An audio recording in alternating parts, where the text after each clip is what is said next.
I see it. Okay. I'd like to call this study meeting to order.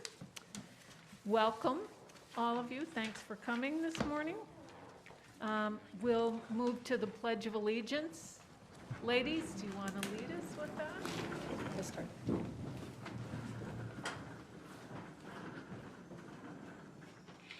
I pledge allegiance to the flag of the United States of America and to the republic for which it stands, one nation, under God, indivisible, with liberty and justice for all. Thank you.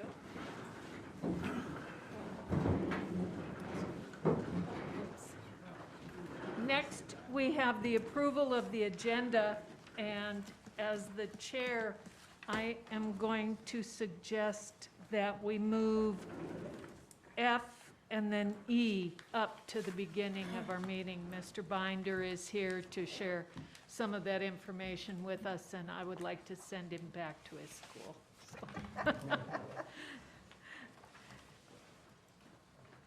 So I move that we approve the agenda with the change in position to items F and E.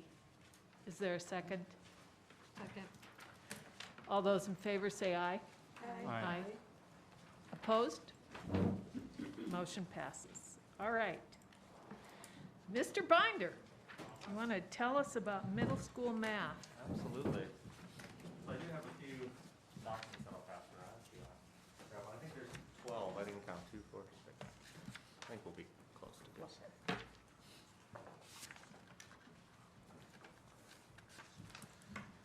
So thanks for moving me up in the agenda here. Hopefully we can get through this, and feel free to ask questions along the way. So the items that I thought we would go over here are just a quick review of some historical data from the last several years at Mile High relating to math.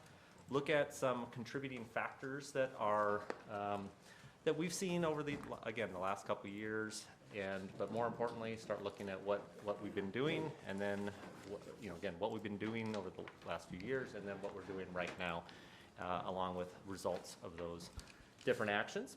So that's kind of the plan for today. I'll jump right in to some data. I think everybody's getting this data here. This one is the one that jumps out, of course, the most, or is the one that's been looked at the most, actually. It's our AZ Merit data, and it's a breakdown of where our scores are and have been the last several years, all the way back to 2015. Of course, 2020 is missing from because there was no AZ Merit or AZM2 testing during that time. There's a lot of information on this one sheet, and we're not going to go over all of it, but definitely if you see any observations, please let me know. The two that I really wanted to point out are the 2021, and comparing to that, 8th grade has really been our biggest concern. It's the one that's dropped considerably, and actually has dropped below the state average, which we are certainly not comfortable with that. And so that's what we've been working the most on. That 8th grade, if you see though, historically has not been performing the way we want it to be. And so again, been looking a lot the last several years on what we can do. The other thing that jumped out at me as I looked at this was overall, the scores went down a little bit over the last year after COVID, which was to be expected to a certain degree. But when you break it down by individual category, the certain areas did not move as much as the MP, or the what is it? That's the minimally proficient. There it is. I was trying to remember what that stood for. But the minimally proficient definitely took the biggest jump, and again, a lot of different conclusions could be drawn from that, but certainly I think the online learning, a lot of kids from not being able to connect as much during the 2020 school year, I think contributed to that. Any other observations that anyone wants to jump out at? I have a clarifying question. I see the word past, and I context of tests I've maybe taken in the past. If I passed it, that's good. If I failed it, that's terrible. Can you give us some context for what passed means in terms of this chart? Or Absolutely. So if you look, where's my mouse here? So minimally proficient and partially proficient, the red and the yellow, those essentially are below the level of proficiency, whereas green is proficiency and the blue is highly proficient. So they categorize the green and the blue here as proficient, as meeting a cut score. There's different cut scores for every grade level. We're going to look at the next slide here in a minute, which will break it down by standards a little bit, and I think gives us a slightly different look. But yeah, they break it down. What we've been looking at a lot, and I'm going to talk about this a little bit later, is how they break down the standards by content area, by subject area, and they will actually determine how much they want to focus on each subcomponent. And so that's the breakdown of it. So this is passed not as opposed to failed, but as opposed to having not met a certain score that was set in advance. And meeting so I'm looking at the cut score. statewide passage rate, and on the one hand, I might just panic and say, oh my gosh, only 26% of kids are passing. It sounds like that bar is pretty high for us to do what they're passed. referring Is that to right? as passed. And that's exactly right. And the other, we always want to look at how we're doing. Overall, we're not pleased with how we've been doing for the last several years. Yeah, looking at it from a statewide perspective, it puts it into a perspective to help us understand. But yeah, it's not necessarily understanding where they're at with the meeting certain standards, which again we'll look at in the next one. Carl. Mark, I knew when I was in the math, one year the 8th graders, if they had algebra and they took both tests. Correct. Are they still taking both tests? Or They are not. And when, so do you know when they stopped taking both tests? they stopped taking it I think it was 2019 was the year they stopped doing both.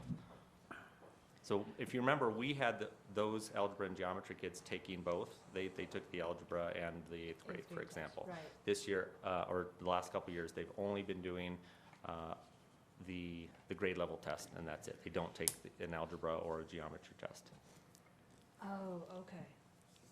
And we're actually going to talk about that in just a little bit, too. That could be really concerning. Okay. yeah. Deb.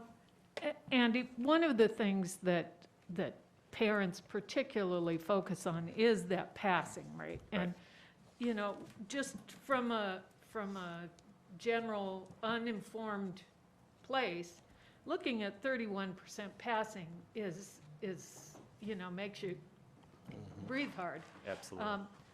Kelly or Marty, does either of you want to add anything to the explanation of why 31% isn't absolutely dismal? Well, I mean, if you take a look at what the state's performing, Yeah, we're actually above that, except for that 1/8 grade. But otherwise, we always perform above that. And, but it's still only 31%, regardless of what the Right, state but I does. think the misconception is it's not the same as a grade scale of, Right. 90% to Yeah. 100% Right. is an A. Yeah. It's a completely different grade scale. It's a benchmark. It's did you pass this benchmark number that they develop based on their metrics? And so sometimes it's a little hard for us to even understand how they're Yeah. calculating it. And that's why you'll see us put that state score up there a lot, because that helps us to understand, okay, where are we? Because this is not a traditional grade scale where Yep. we can understand how we did. And And- so I don't know why they set that bench. One thing with Ames, the old test, is the benchmark was too low, and many of our kiddos were in the 90%, on a grade scale. And so this at least gives room to grow. You can see we have a lot of kiddos that need to grow, so that helps us with our interventions and helps us to understand where are they and what do they need. And while So- arbitrary is probably the wrong word, but like in 2014, they changed that bar. Yeah, And so the result was the next year, everyone was like, wow, everyone in Arizona just completely tanked. that wasn't the case. They just changed the bar, so, you know, there's a lot of thought put into where they put that bar, and Marty hit on it a little bit there. I mean, we have to know our kids are performing when they leave high school and they go on to college, so that's kind of where it's put, but I think it does cause a lot of confusion that it's not on our regular ABCD 90% scale. I think too, we need to think in terms of how we can explain that to our families to help them understand that this is not 30% out of 100%, you know, and 100's an A and 60 or 70 is an F. So I think that communication piece is an important element with that, because it looks terrible to somebody who doesn't know.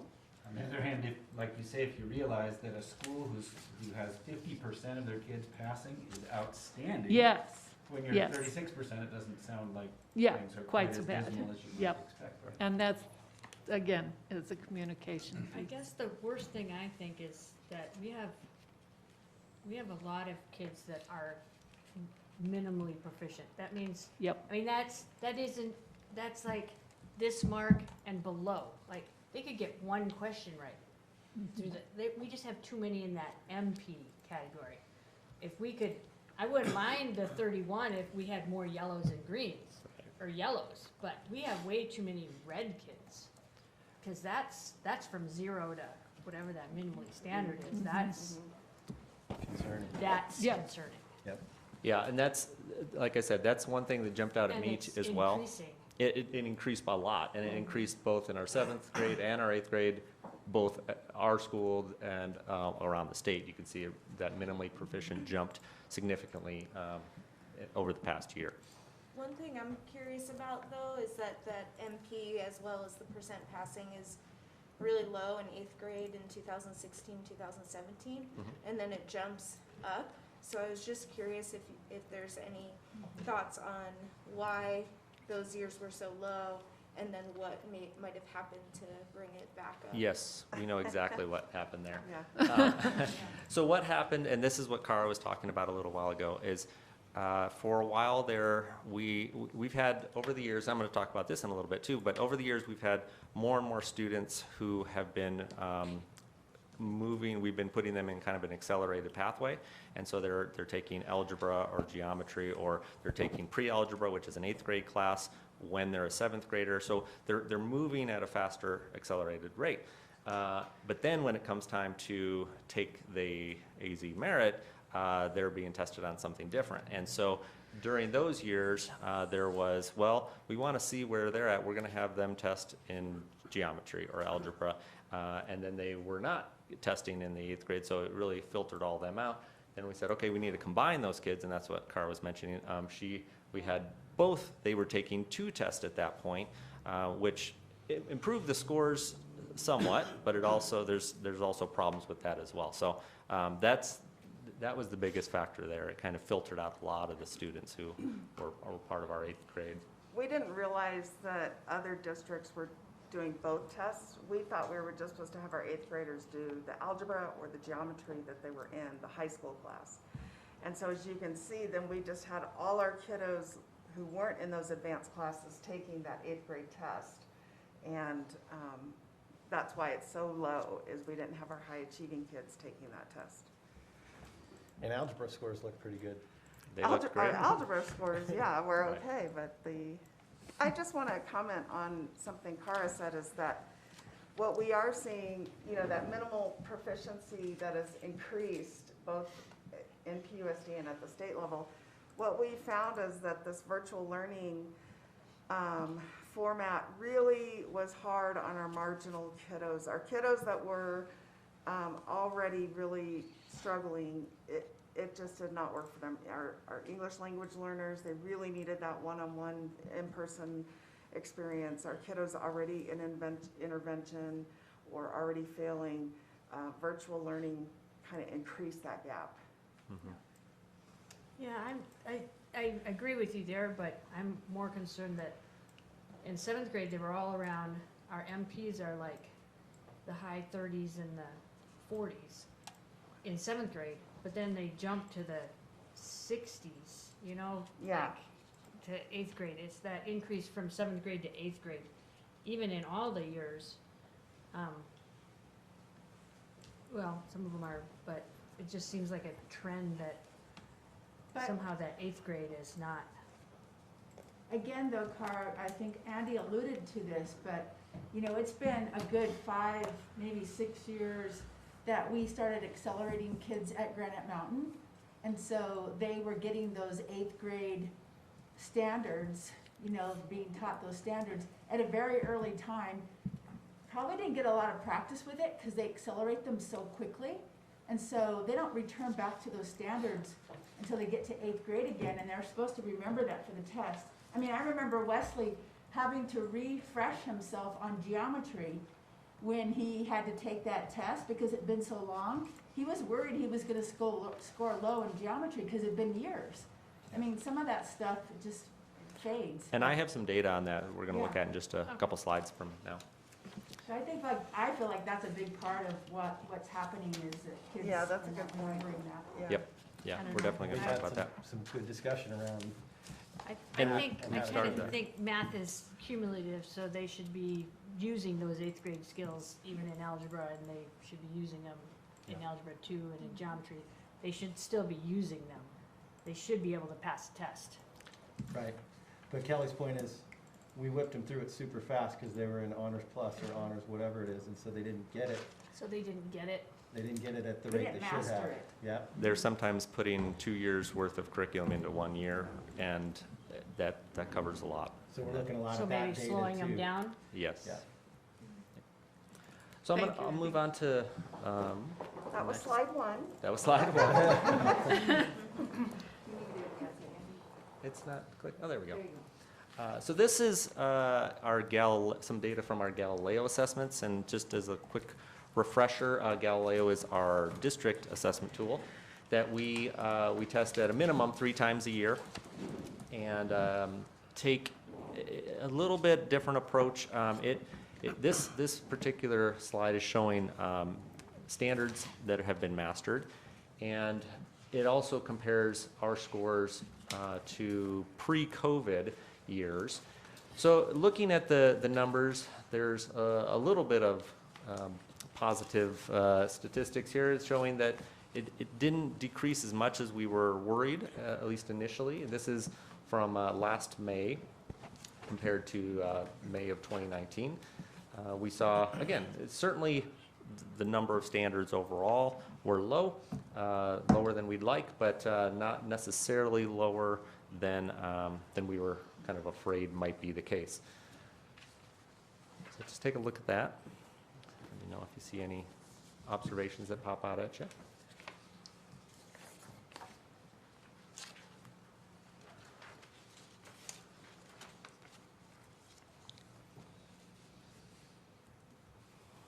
We feel like this is a little bit more accurate representation of what the kids are learning. Again, it's it's done at the end of the year, unlike AZ Merit or AZM 2, which is done in April. And so they have a whole additional month of learning in there.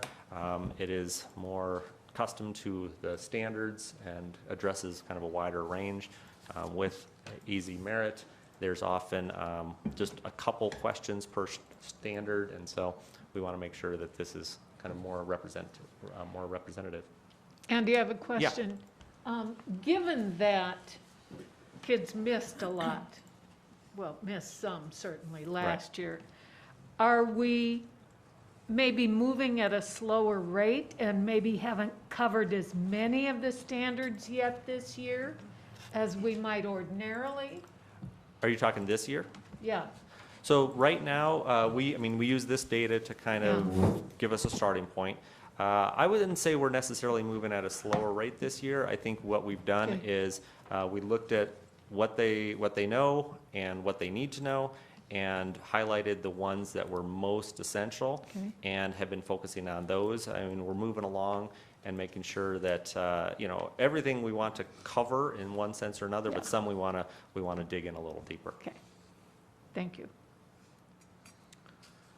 All right, so like I said, I want to talk a little bit, and we've already mentioned a few of them, but some of the contributing factors, and certainly don't want this to sound like making excuses, but I think it's definitely important to understand what some of the factors are that are leading to this. So one that I wanted to discuss was difficulty hiring experienced math teachers. You may have heard a little bit of our experience over the past year. For this year, we had 2 math teachers to hire. We were able to hire 1, and we're not able to hire a second one for our algebra and geometry. We spent a lot of time looking for different people. We looked overseas and everything, and so ultimately we couldn't do that. And so we decided to crunch some classes and move some things around. It ended up resulting in we lost 2 intervention classes that we had planned, and also we had structured a way to have a teacher provide some instruction during the day and some additional kind of extracurricular math support. So that was one of the things that kind of resulted from not being able to hire that person. But this isn't a COVID issue. This has been an issue for quite a while. One of the issues that we've been seeing is we end up having to hire teachers who are kind of outside of their areas of specialty. Again, these are certified, highly qualified teachers, very motivated, but their background is not necessarily math, and they're just people that are willing to give it a try because they're who we can find. So just to give you some numbers here, last year we had 5 math teachers, and 3 of them did not have a math background. We had 1 that had a special ed background and 2 that had science backgrounds. And so obviously we're working with them, training them. Again, teaching is teaching, but there are certain components of when you're a math teacher, you know different ways to do it. This year we have 2 teachers who have a math background of our 4. And so it's definitely been a problem that we're finding these highly qualified or experienced math teachers. And that certainly plays a role in the instruction that we're having. And like I said, our inability to find somebody this year who could fill that last role resulted in us losing a little bit of intervention. Can I on that? Absolutely. I'll just point out that's not a situation that's unique to Mile High Middle School by any means. We have that issue at our high school as well. And in general, in terms of hiring, we know from data that we're far ahead of some of our neighboring districts and districts throughout Arizona. So this is an issue you find every place. We get good math teachers, and sometimes they stay with us a long time, and sometimes they decide to go into private business, sometimes they do something else, and we have a hard time getting good folks. And that's not a mile-high problem, it's a general problem. For instance, we're just now placing a math teacher at Prescott High School. It's been covered with a sub the whole first quarter. Starting this morning. Oh. Yep. We're happy about that, but it's an issue for everyone. But that was a quarter with a sub. Right. So that's gonna hurt us some. Is it a pay issue No. or just a lack of people issue? It's I think a combination of the two. We don't ever get a math teacher who says, man, I can get paid a lot more in Chino Valley than I can here, so I'm not coming to you. We just don't have a lot of qualified applicants. That does go back to pay in that if that same person decided, I'd rather live in San Diego, they could make at least twice as much. If they want to move to Colorado, they make $10,000 more. If they move to Phoenix, they make $6,000 more. So there certainly is a pay component to that, but it's relatively unique to special education and upper level math. We almost always nowadays offer hard-to-fill bonuses for our these math positions. I mean, sometimes we don't even wait to look. We just post it with a hard-to-fill bonus right on it, which is not typically our practice. We just know that we can't find them. I would agree that it's definitely difficult finding people to apply at all, but I have had some that it did come down to money, even with the hard to fill stipend, that again, they looked at, well, I can just stay in Phoenix and make more or whatever it is, and so that's been a challenge for sure. Does that hard-to-fill stipend apply only the first year? Yeah, great question. The way we typically structure it, we sometimes do things a little bit differently, but our typical mode over the last couple of years has been to offer a $3,000 bonus, hiring bonus to people in hard-to-fill positions. And again, that is typically limited to certain special education classes and to upper grade level math. And the way it's structured is $1,000 in your first paycheck. After you sign, you get going, and then if you stay with us for 2 years and decide to sign up for a third year, then you get your other $2,000. I see. Thank you. So another factor that we already kind of mentioned was the impact of the honors math pathway. So actually before, we already, let me just kind of explain a little bit there, the idea of, I can't remember, was it 2015 or so, we kind of reassessed the pathways and started, granted an honors and an honors plus pathway that set the kids going on, ended up either having them end Mile High with either an algebra high school class or an algebra and geometry high school class. And so it's been great in some ways, but it's caused some issues in other ways. So one of the things, and this is of course subjective, but it does kind of create a leadership vacuum when you're pulling some of these higher achieving students out of those classes. The remaining classes, the 7th grade math, the 8th grade class, often don't have the students in there that are sometimes not as motivated. We do see a higher increase of behavior in some of those classes compared to just other classes at Mile High. We do see issues where there's no strong leaders in the class that you can work collaboratively with. So that, like I said, is a subjective point, but it's certainly something that we have seen. Probably more important is the one we were mentioning earlier, is that kids are being tested in subjects that they haven't seen in quite a while, and sometimes not at all. I know at the 5th and 6th grade levels, sometimes they do quickly go over concepts or say, again, not as important, so we're going to move it on, or kind of scan over that a little quicker. Just to give you a little bit idea of the numbers that we see. So last year we had 78 students in 8th grade who were in algebra. So a normal 8th grade class would be pre-algebra. These are kids who are a grade level ahead.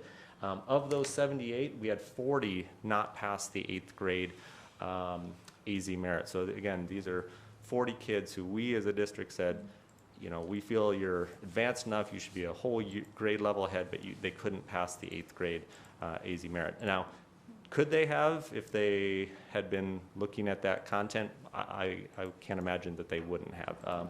But last year we had 45 7th graders in pre-algebra, again, 1 year ahead, and of those 45, 18 didn't pass the 7th grade.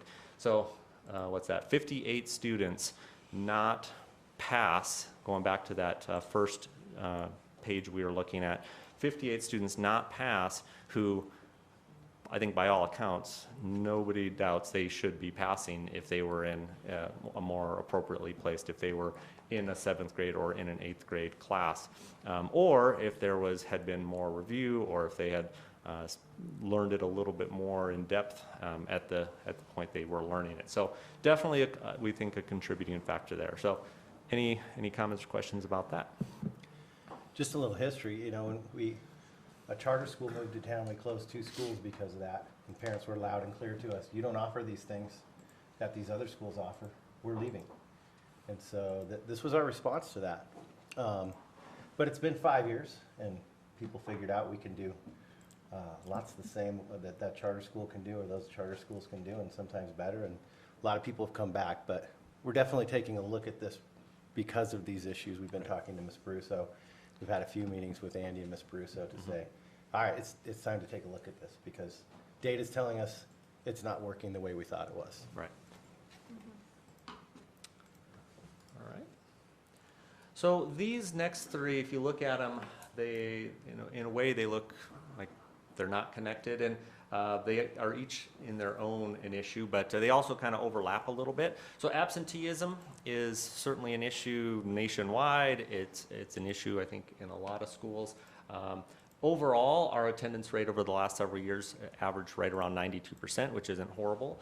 But we do have a fairly high number who are considered chronically absent, so 28 to 32%. Chronically absent is they miss 10% or more of their days that they're supposed to be here. And so again, absenteeism hurts every subject, hurts all learning, but certainly affects, I think, math a little bit more than other subjects because it is so sequential. And so definitely an issue that we're seeing and we are addressing, and again, I'll get to how we're addressing that in just a little bit. Obviously, learning gaps compound over the years. We are constantly trying to fill some of those learning gaps, but every year that they get farther and farther, so if they missed a concept maybe in 5th or 6th grade, it's compounded every year. Obviously, the more absent they are, the more gaps they're going to have. And then that last one, fewer comprehensive online resources for middle school. So these, there's a lot out there.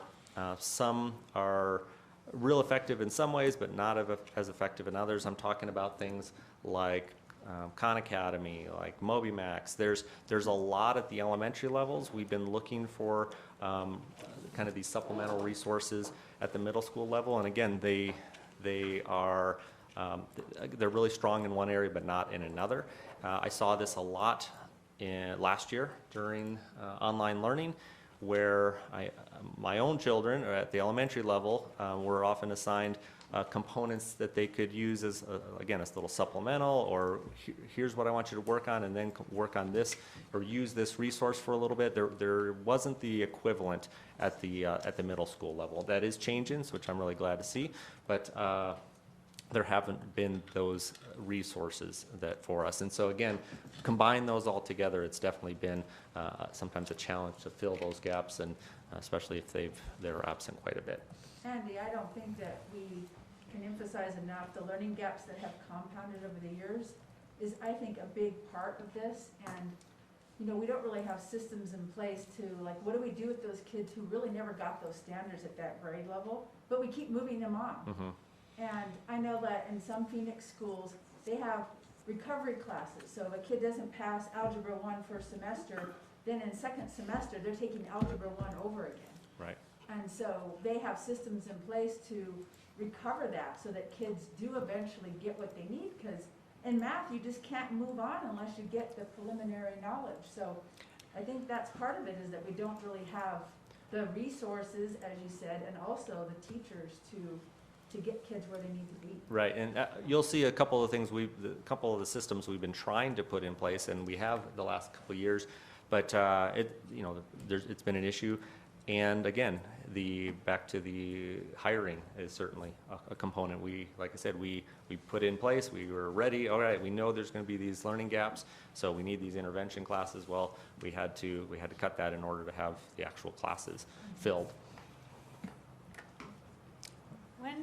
When did we start Engage New York? The 2018-2019 school year. For Mile High. It began earlier at the elementary levels. A couple of years earlier for elementary.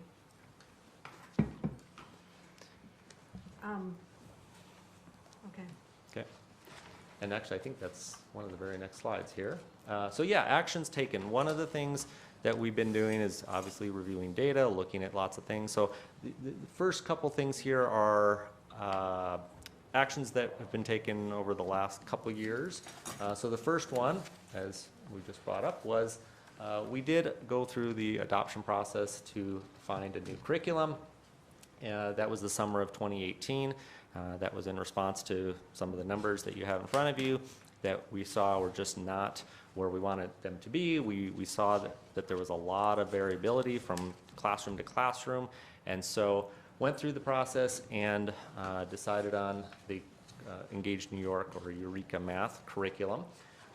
Really have not had a full year that we could implement, that we really could see how effective it is. The first year was, I'll say, a normal year, that 18-19 school year, but it was also a learning year. Our teachers really were figuring it out on their own. We had a lot of internal support from teachers and coaches in PUSD. Teachers at the elementary level were supporting, but that was the first year, and then of course the following year ended with COVID, so we couldn't see that, and then last year, of course. So that was summer of 2018.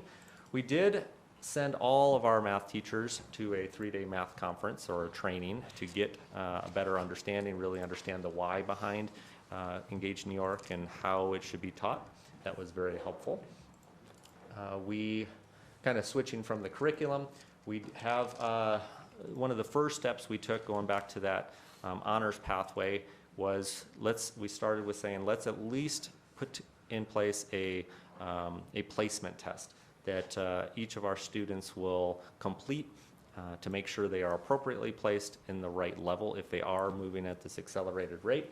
However, again, I hate to use it as an excuse over and over, but we weren't able to complete it because it would have been that 2019 would have been the year that we really started that placement test, and did not feel that that was the year, nor last year, to say, you know what, your student has is not placed appropriately, and we need to essentially say they need to repeat the grade or the class that they had just taught. So we're trying to do kind of interventions within.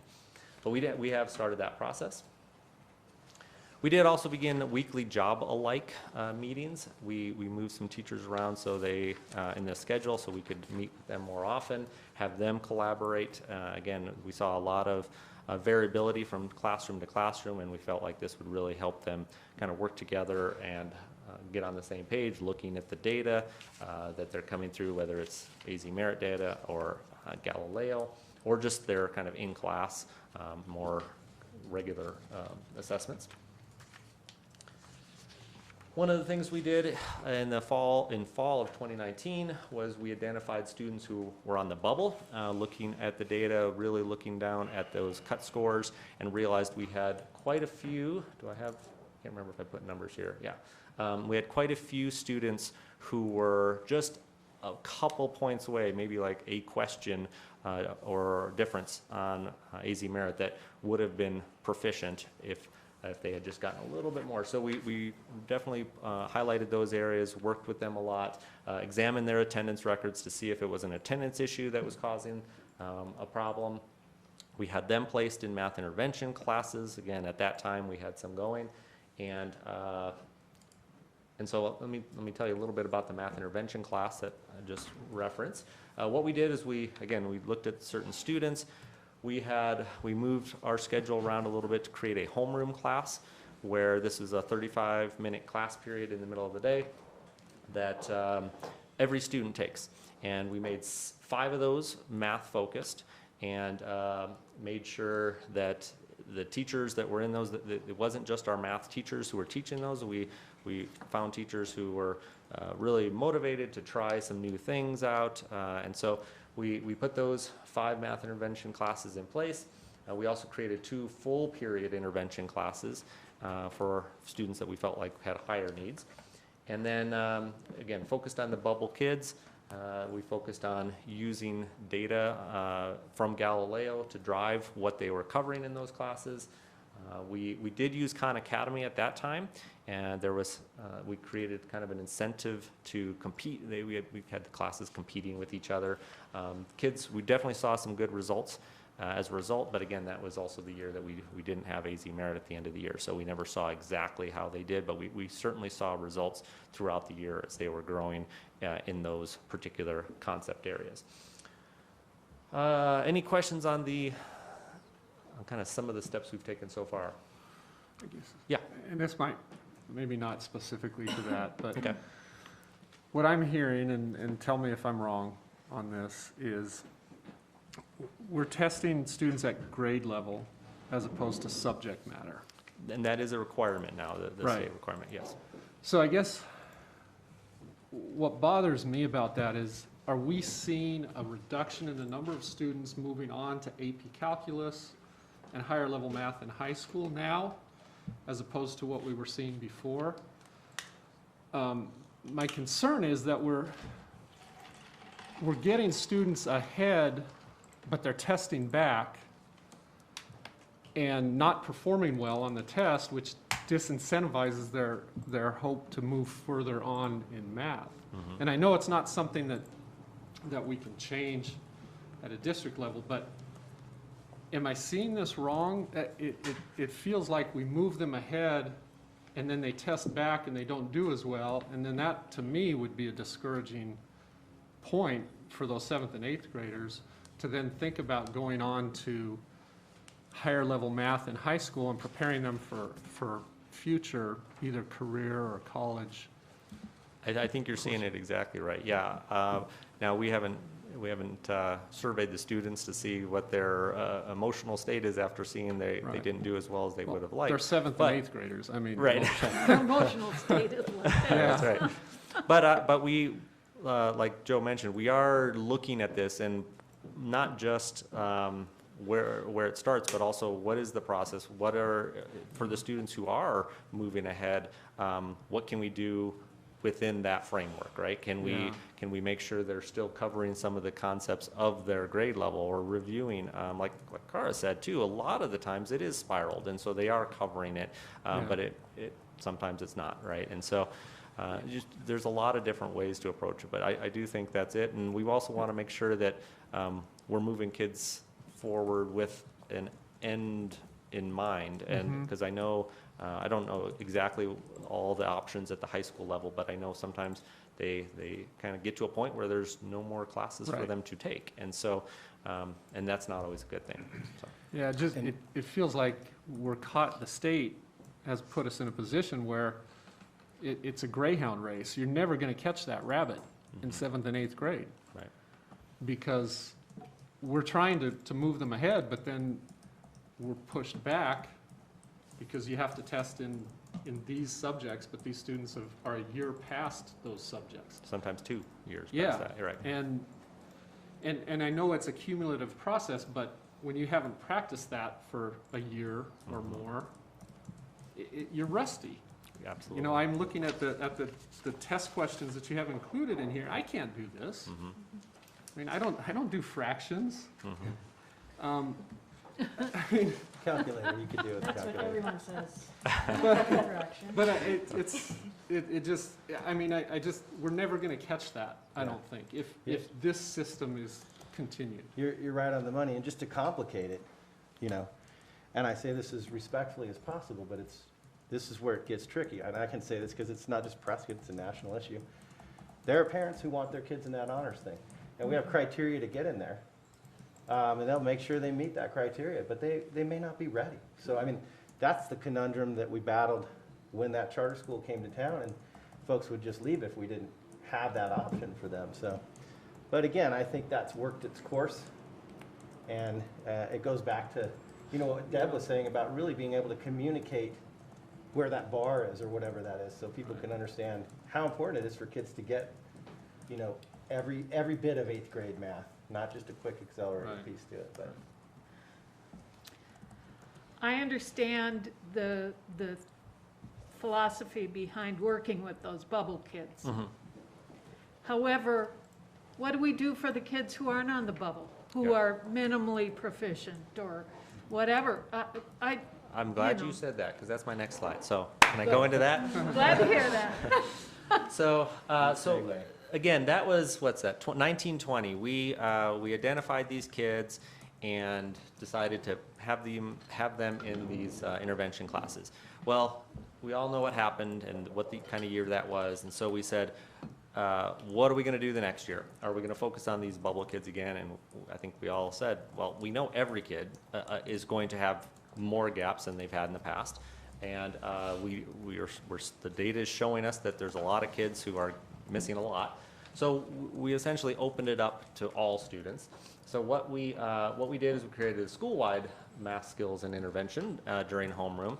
So we kept the homeroom focus, but made it so every student, 7th and 8th grade, was going through a math intervention type of class. Now, of the 5 days a week, usually at least 3 of them are math focused. We do some other things in there, whether it's social emotional things, character, sometimes they're checking their grades and that kind of thing. But the other 3 days at least are math focused. And so there's a combination of things we do during that time. We've been using MobiMax. I put Zern on here. I'll talk about Zern in just a second. But MobiMax has been the online component we're using. And for those of you who aren't familiar with MobiMax, it's really good in terms of it's adaptive. The kids can work through it at their own pace, so it differentiates. It's not very good at the instructional piece. So once it kind of goes through and they kind of identify what areas, that's where the teachers can pull that data and work on it in the classes. But at the very least, I mean, it has an instructional piece, but we're working through that. Then, but we're also doing paper-based sprints. That's just, I put an example in that packet there. That's what that is. That's something that we know that there's a lot of conversation around Engaged New York and kind of Common Core about digging into deeper concepts and really understanding, but there's also components of just fluency and making sure the kids know how to move through certain math concepts quickly. And so that's another thing we do during that time to build that fluency. And also have teachers, the math teachers have developed various math challenges that they will give, and then the whole school works through those. And so it's something that, like I said, every kid we realized needed to focus on this. We have broken it into kind of different levels or tiers, and so those teachers can work with them a little bit more at their level. But right now, like I said, every student is going through that because there is such a high need. Anything on that before I move on? Okay. Been trying to provide some extracurricular math support. Last year we created we called it Math Ninja Club, really to try to entice kids to show up, and we had a pretty good turnout. We really focused on concepts that, kind of like I said earlier, that we know are really foundational, and put them in a way that really the kids can connect with. So they were doing experiments with those concepts and making sure that it was relevant to them. This year we're doing something similar, and it's more of a little student-driven, based on kind of some menu boards and which of the different concepts that they are low in, the teacher will work with them and help them kind of get to a point where they really understand it at a mastery level. But kind of additional outside of the classroom. One huge step that we've taken is to add a halftime math specialist and coach, and that's Jolie Tichner. She's been with us, she started last year and is continuing working with our teachers this year. She supports our math teachers in every way you can imagine. She's working with them. She understands the curriculum very well. She's an excellent teacher, so she knows all sorts of instructional strategies that work. Like I said, a lot of these, or several of these teachers didn't have necessarily the math experience background, and so she's kind of helping them understand that. We had actually last year one of our math teachers, due to some medical issues, had to take an entire quarter off, and Jolie came in and was able to provide essentially an entire quarter's worth of instruction that the sub had to deliver, but Jolie was a huge help there. Definitely focuses on looking at the data, helping review that data with those teachers. We use, of course, AZM2 and our own Galileo data. One of the things that we decided to do this year was to add some additional Galileo, just some short little Galileo assessments that don't take very long for the students to take, but can provide the teacher a little information on where their learning is at. And so, again, Jolie can help with looking at that, getting that information to the teachers, and helping to develop kind of a plan to address those gaps. Again, just making sure that if there are any of those students on the bubble, that we are identifying those. And she's also co-teaching. One of the things that we've been talking with her, again, last year she worked with one of our teachers who, again, didn't have that math background, was just trying to figure out the process the best he could. She worked with him quite a bit. This year she's going to be doing the same thing, getting in the classrooms and co-teaching, showing different strategies, and providing, of course, supplemental resources. She can take the time to dig in, find things that really fit this curriculum, and share it with the teachers. So that's a little bit about Jolie's role. Any questions on any of those interventions? All right. And one of the, oh, I guess I have another slide here. Attendance initiative. So I'm not going to go into all of the different things that have been done because again, it's not math focused. It's not Mile High focused. Of course, we have our attendance success team that has been doing a whole lot. So been working with them, but we've also been just looking at our own numbers, making sure that we are pulling the kids in, talking to them when we can to find out if there's things we can do to make sure they're getting to school. So in identifying those, collaborating with the attendance success team as much as we can. Jeanette Bray has been working with her quite a bit, or that team.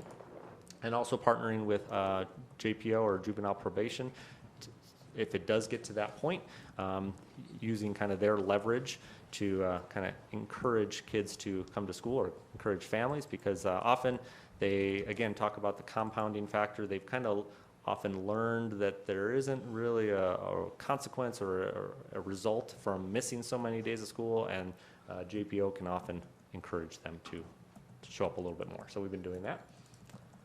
We already mentioned this quite a bit, but we have been reviewing the honors pathway. We met earlier this year to discuss it, and I know there's plans to meet again. But one of the things, or some of the things we're looking at, can you click? Thank you. Is again reviewing that placement data or criteria, and considering some alternatives and some modifications to the system. I know we've brainstormed some ideas already about could it be where they're still kind of on an accelerated or honors pathway, but still in the grade level class. And so maybe it's a 7th grader who's in some kind of accelerated path, but it's still 7th grade material instead of having them jump a whole grade level ahead.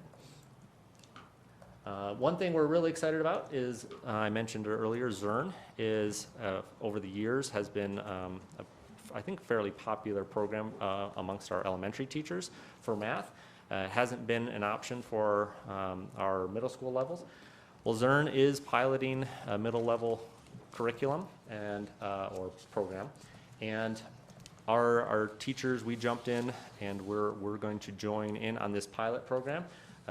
Again, Zern is an online interactive program that is really meant to be used alongside the in-class instruction, and rather than just something that you give to the kids. It can be used independently, but for the most part, I think from what I've seen, it's really effective when used with the instruction, and it does align, or there's kind of a crosswalk to align it with our Engaged New York curriculum. Our 7th grade teachers have already been trained in it. They were trained in September. They've already started implementing it. And I was talking to one of them the other day, and they said it's only been a week or so, but they already are liking what they're seeing and seeing some results on the first couple lessons that have been that they've been using with it. So definitely something I'm excited to see if it's going to be effective going forward with our 7th grade classes. So that's kind of a big focus with our 7th grade right now, is how we can utilize that. And then with our 8th grade, we have another really exciting plan. There we go, thank you.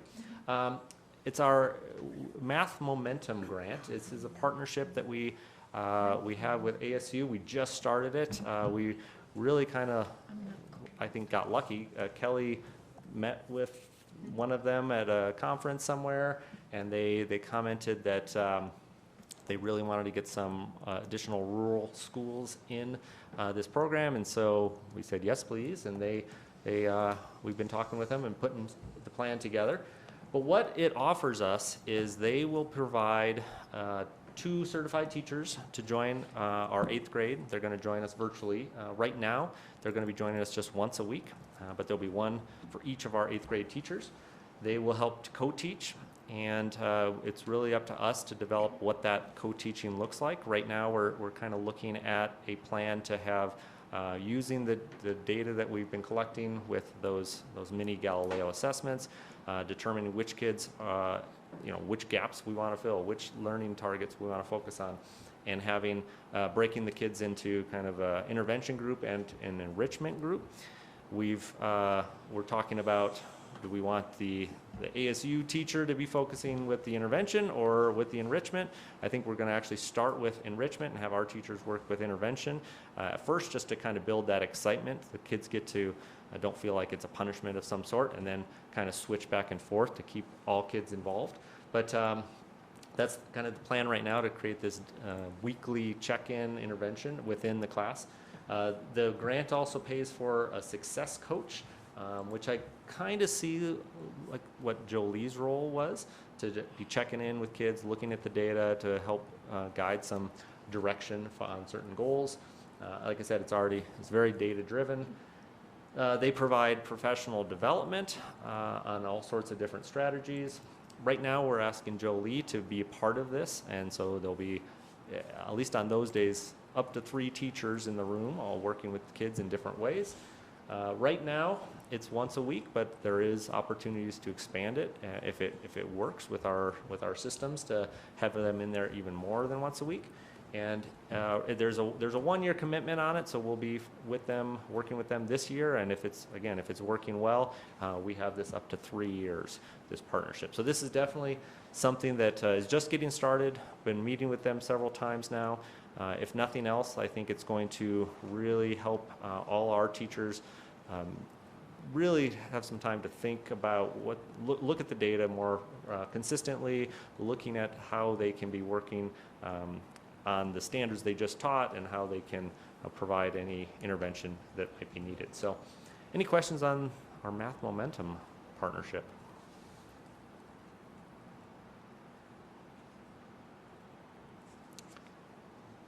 No? All right. Well, I think that's my last slide then. So, covered a lot. Any questions on any of those actions?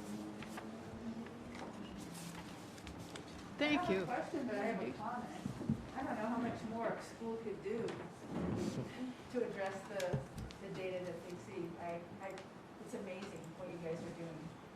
We're trying a little bit of everything for sure right now. And yeah, I've learned a lot about math, I'll tell you what. I appreciate how you have identified some of the issues, not in terms of excuses, but issues that have led to this. And you're working with other principals and within the district and with instructional coaches, in addition to your own staff, to look at the individual issues and say, how can we improve here? How can we improve here? How can we improve here? So that's a great holistic approach. In addition to, let's get better teaching for these kids, and let's hope they retain it more and care more about the test, that they have actually no skin in the game at all. Right. You're looking and saying, hey, kids come to us maybe a little more accelerated than is good for them. Maybe they need to be, right. And let's address that. You identified 3 or 4 things and are specifically addressing each one.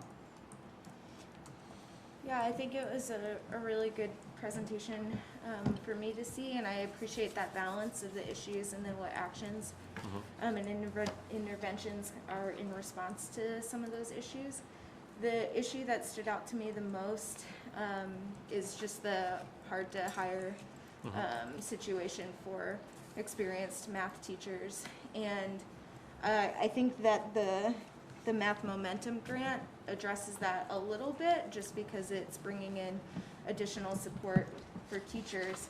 I'm wondering if there are other actions or interventions that could in the future specifically address that issue, which is clearly not unique to us and not going away.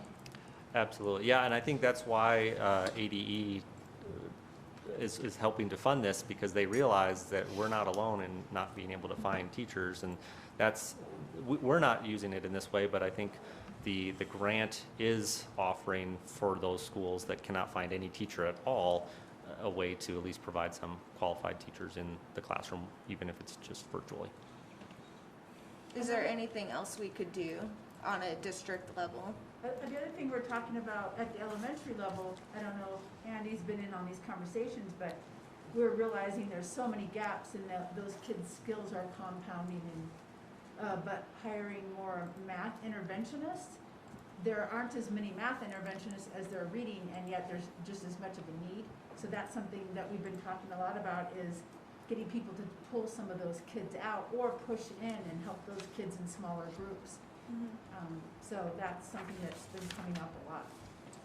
You know, Clark, is that position still posted from his school, or did we give up on that? It's not, yeah, we Yeah. decided on that, on the way forward that's probably gonna work best this year. So it's something we could talk about at the board level, but might be a good use of ESSER money. I mean, you know, when there was a toilet paper shortage, I bought as much as I could when I could. Maybe we need to do the same thing with math teachers. And put them into intervention, and we know we're gonna need them, and we know we could put them to work. And since ESSER's one-time money, then when we lose math teachers, then maybe we just don't replace them, but at least we have a backfill. That's something that if y'all are interested in, or you think that's a good use of ESSER money, I think it might be, that we bring a plan to the board where it's just really to get ahead with math teachers and have more than we need, knowing that it's a revolving door sometimes. That's a really good thought. Yeah. Andy and I had consulted and determined, boy, we got somebody now redoing everybody's schedule, not would be more disruptive than would be helpful, but the scenario you're talking about where you bring that person on, additional intervention, and then if somebody does leave, you fill the gaps internally. Yeah, It's I a mean, real good one. you have to be careful you don't pigeonhole yourself with that ESSER money to where it's gotta be in the budget every year. But I think if we're not hanging on to teachers and they're moving on, then that will wash out eventually and be budgetable. It would kind of be winning the lottery to find a really good quality math teacher partway through the year, but that's exactly what Yeah. we appeared to have done Mhm. at PHS last week, so. But it may put us in a position like when people first start looking in the spring, we've had it posted for a long time, they've seen it and they say, okay, now I'm gonna go to Prescott, so. And that was one thing I just thought when you asked that is, it doesn't always work out, but the earlier we can get contracts out, right, and start advertising any positions, that always helps. And so, and combine that with the hard to fill stipend is always an incentive for sure. Yeah, 'cause we actually had somebody lined up for this, but they had a life change and bailed on us at the last minute, put us in a very tough situation where we were at the end of the hiring cycle instead of beginning. Andy's exactly right. If you're at the beginning of the hiring cycle, we're still Prescott, people want to be here. We've been able to fill positions really well in March and April. Well, it's hard in May and June. And I think, given the obvious impact that the COVID years had on our performance, the ESSER monies are a very legitimate use. I would agree. Right. All right. Thank you, Andy. Thank you. You were very thorough. I appreciate. I'm glad you got you a little more information about our school. Okay. Thank you.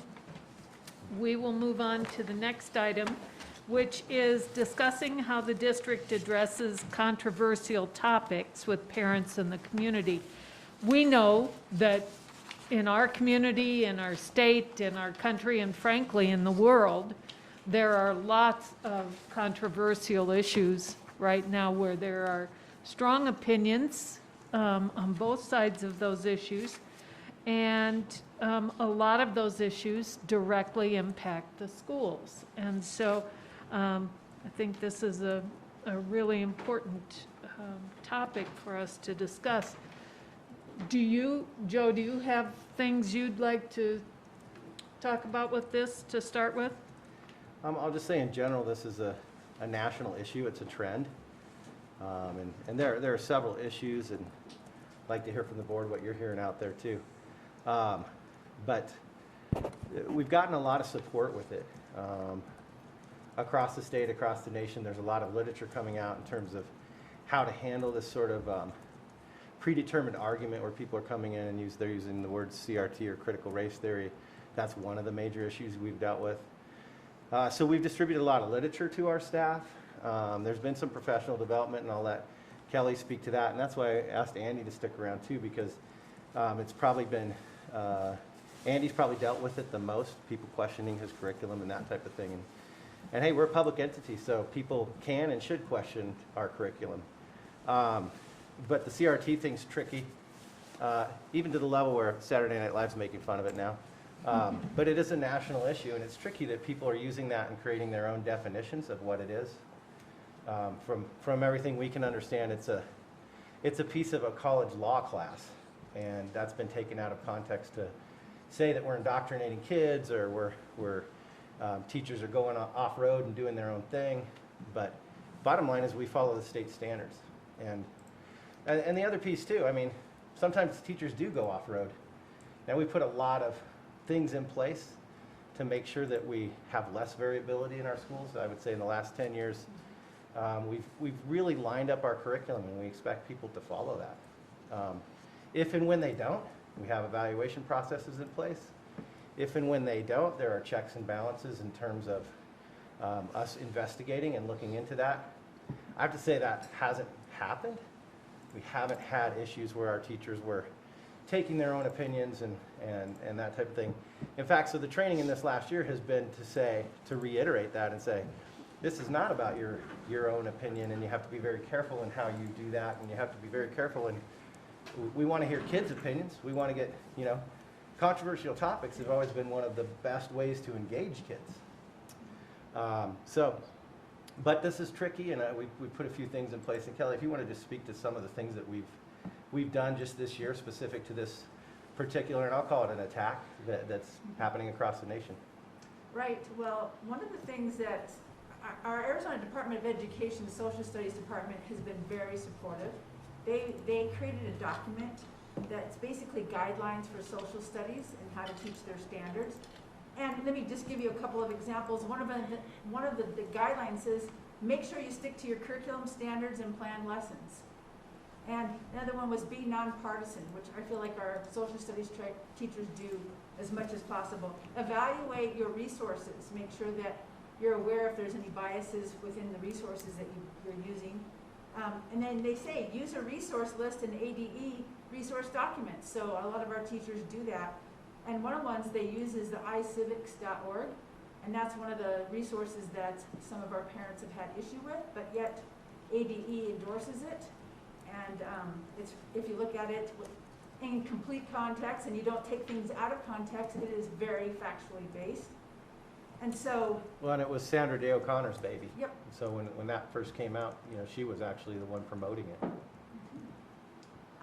So we gave that document to our social studies teachers. And in fact, Andy went over that document with his teachers and added his own even more specific guidance for them. So he had that conversation early on this year with his social studies teachers. And I gave it to Brenda Lee, who is the department chair at the high school, and she went over it with her department as well. So we have that in place. We asked Tim Carter to come because he and I got into a conversation when actually we were being interviewed for the governing board position, and I just said that, we were getting more and more people concerned, and he said, yeah, that he was concerned too, but he had some real clarity around it. So I said, would you mind coming and talking to our social studies teachers? And he said, I will come and have a discussion with them. He's like, it's not going to be me talking at them. I want them to be able to ask questions and make comments themselves. And then that's exactly what happened. So on September 24th, he came on a Friday afternoon. All of our social studies teachers were there with the exception of the coach.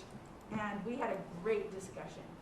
And he helped them see things on a bigger scale and a bigger picture that they weren't seeing, but they helped him see things on a smaller scale.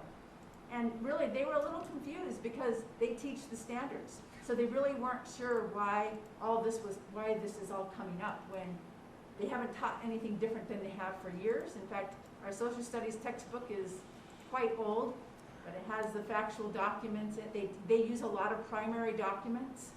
And so they were a little confused as to why this was happening, but they know on a larger scale it's because of what's happening in the nation as well. So we've had discussions, we've provided them documents, we've tried to help them address parent concerns. One of the things we do with parents is like, what specifically are you concerned about? What happened in class? What was said? What was the lesson? And a lot of them don't even really understand. They're concerned without having specifics, is what we're finding in the phone calls, at least that I'm getting. They don't really know what CRT is. They can't give you a clear definition of it.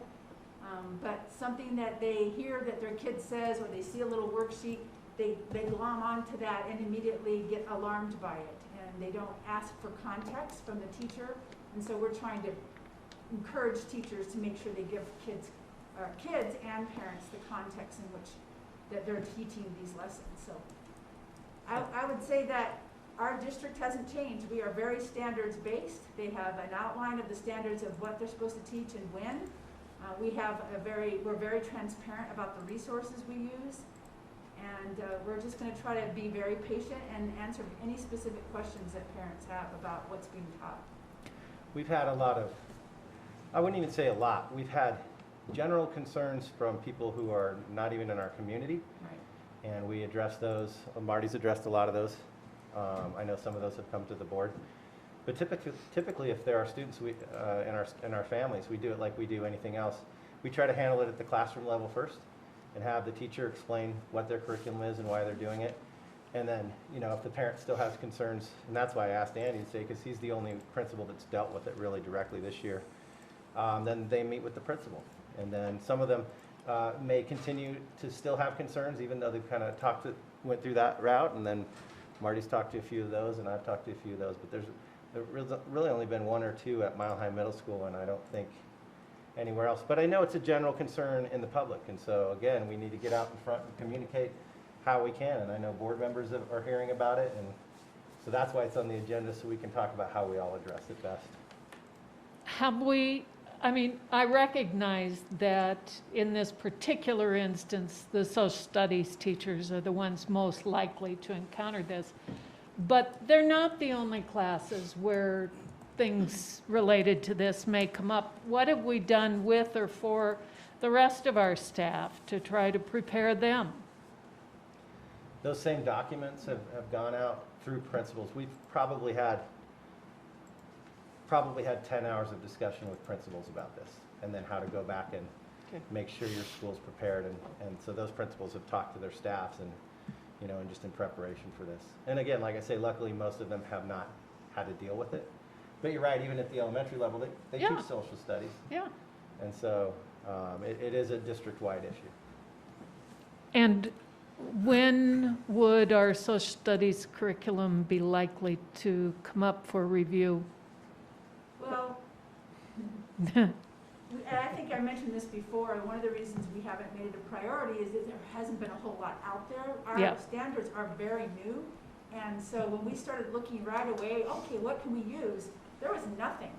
And so now we're finding that more publishing companies are addressing our standards, and we're getting there, but there wasn't a lot to choose from. If not anything to choose from.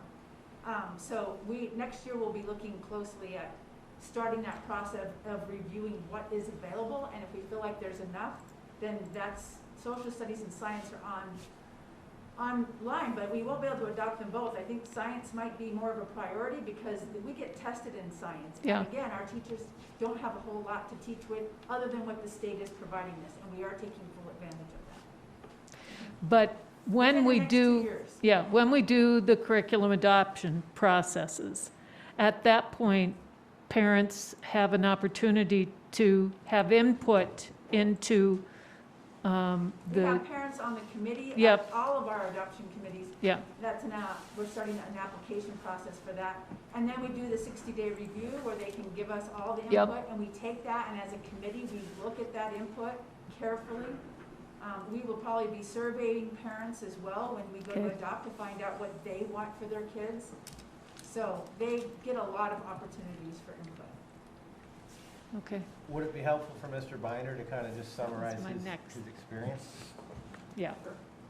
Yeah, I can reiterate a few of the things that have already been said, but I know one of the challenges we've seen is that it's not where the teachers are making some mistakes and then we go, hey, you really shouldn't be talking about that. They're often doing things that they've been doing for a long time. Like Joe said, controversy is something that we want the kids to dig in and have some opinions on. And what we're seeing is things that we've never had an issue with before. All of a sudden, parents are coming in with the preconceived notion that we're trying to do something to indoctrinate their children, and so they're coming ready to fight before they ever see any of the content or hear what's going on. So things that teachers are saying, well, I don't see what the issue is with, and I'm saying I don't see what the problem is either, and the parents aren't really sure what the problem is. They just know that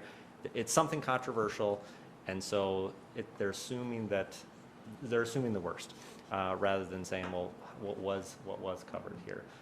We have seen it a little bit in non-social studies areas. A couple of our language arts classes has come up, not as much about like race and things, but more about like LGBT issues. We had a concern where there was a book report, kind of that classic, the kids all chose a book and read it, and I think one of the characters in the book was LGBT, and then just in the conversation of presenting it, there was, well, why was that a book be allowed to be discussed, and is it being promoted? And it's just like, no, that was just a student choice on a book. So so it's definitely been addressed school-wide to make sure everyone understands that it's an issue you got to be careful with. And what we've been telling all our teachers, especially our social studies teachers, is get out ahead of it. Tell your parents ahead of time, here's what we're covering, here's the materials we're using. If you have any questions about it, please talk to us now. We're not hiding anything. We post our agendas online ahead of time and try to promote it. I saw one thing on a website that said, keep an eye on your kids' assignments, and I wanted to respond by saying, yes, please, thank you. We've been asking you to do that forever, and so that's been the big attempt, is to make sure everyone's aware of what's being covered, but like Kelly was saying, making sure that we are slowing down, we are looking at the resources that we're using, that we're evaluating. Is there any hidden bias in the resource or in how we're presenting it? So that's trying to think of the other big approaches we've been taking. But really, I know we've also kind of talked about, if it is something at all controversial, less teacher talk and more student talk, and having the kids look at resources and think for themselves. And it doesn't always need to be shared to the class, and the teacher doesn't need to guide the conversation always. If they're saying, we want you to have the conversation within small groups, or kind of share if it is something where we're getting the kids to be thinking about it, the teacher doesn't always need to input really much of anything. So that's another approach we've been talking about. But yeah, it's definitely been an issue that people are coming at with they're questioning before they even see what. I think they're hearing things nationally and assuming it's happening here as well. And the lady from ADE, the lady that's the specialist for Arizona Department of Education, she just told me that a couple days ago. She said they get phone calls constantly, so she's always asking them very specifically, what are you concerned about? What's the resource? What's the paragraph? What was the question? What evidence do you have that we're doing this? And they usually cannot answer that question. They're just alarmed. They're just overly suspicious right now. I talked to one person, I can't remember exactly how it was worded, but they kind of said, well, we're just afraid that our values are being under attack. And I think that's a legitimate fear. I just don't think it's based on legitimate things that are happening. They are hearing a lot in the media or wherever to make them fearful. It's not something that when they look at what's happening or what's being done in the classroom, that it's not coming from here, I guess is what I'm seeing. And we did have a couple of the same, I would call them attacks, that we had during COVID, where it was just sabotage. It was people who don't even have kids in our school district anymore, who have pulled their kids, that found something that was not really even ours and sent it to our senators, and they didn't call us. They just went end around. And really, to me, the only function of that is to sabotage, just because there wasn't a whole lot of truth mixed up in it either. So, but that was definitely a frustrating part when, yeah. Some of the things I saw online that were, one I remember said, the principal refuses to talk to any of the parents about this. And at that time, I'd met with every single parent, that was related to the issue. And I'm saying, well, how could you possibly say that? Every single person we sat down and talked with and went over the resources, but they're saying I refuse to talk to anyone. So, and that's where we just have to stand up boldly and at least defend ourselves against untruths and sabotage. Right now, there's a lot of just this general underlying concern. As you pointed out, not always even some specific thing, but a concern in general. So how do we communicate with parents, with our community, frankly, with our legislators, et cetera, about what we're doing and try to alleviate those concerns before they blow up? So I wrote to you guys Yep. and asked if we could get a couple concerned from different parent groups and just have a calm sit down with administrators and the board, and they can say what they're concerned with, and we can try and appease their concerns, but they need to be able to voice what they are concerned about. Okay? That's my suggestion. Have they already tried, Cara, and they're not getting the answers that they want? Is that why they felt like they needed to go to the board with it? No, they just want to sit down and voice their concerns to someone. Who will sit down? I mean, have you invited a group of parents to the high school and said, here, sit down with our social studies? I mean, are you doing it at the lowest level? Are you doing that? No. So who is doing that? Who is sitting down with the parents in a Well, group we're doing that and when they come saying, to us with a concern. Yeah, as I You say, know- generally the way it's always happened in the time that I've been I here. understand, they don't have a specific concern, they don't have something to point at, they just want to tell you what they don't want to see in the schools. So if the board wants us to spend our time doing that, we can do that. We'll be spending our time doing that instead of doing something like these math interventions. I mean, it's a conundrum to me, like, I mean, I'm also responsible for good PR. So if that's the way the board wants to go, that we spend our time inviting people in to talk about controversial topics, I'm fine with that. I mean, it doesn't even have to be the board, it just, somebody in, maybe the principals all get together and sit down with a group of from different parent groups. Right at the moment, you have probably 4 different parent groups that are all on what I said to you, in this tidal wave of anger or angst, not really anger, just angst. And they just want to convey their feelings to someone. Our typical process for that is that a parent would get with the teacher and say, here are my concerns, help address them for me. Is that not workable in this case, or? Oh, I can tell them, go to the Yeah. teachers. If they If don't, that's what you want, if they don't then receive we can- satisfying answers there, principals But- are always open? What Go I to hear the Tara teachers. saying is it's more general It's just a- concerns from the information they're getting, and they just want a venue to talk about, I'm worried that this is gonna happen and this is gonna happen.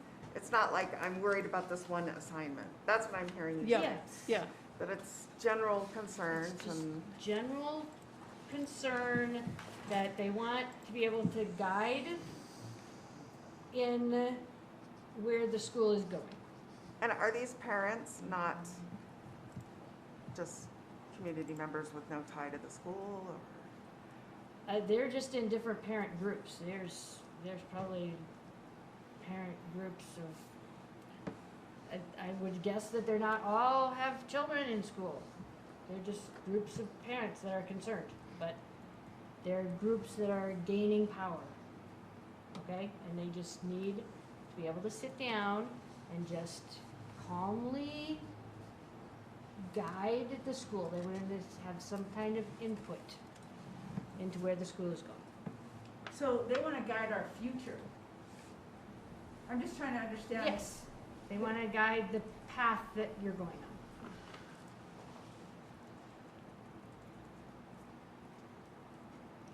Doesn't have to be, but I'm just concerned that you're gonna lose a lot of students if you don't listen to the public.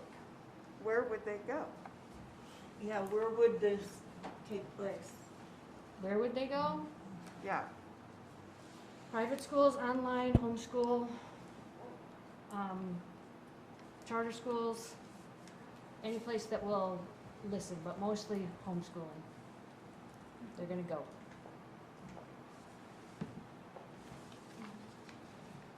Yeah, maybe similar to the whole situation with the, that I mentioned earlier with the charter school, and if you don't have honors classes for them, then they leave, so could be the issue here.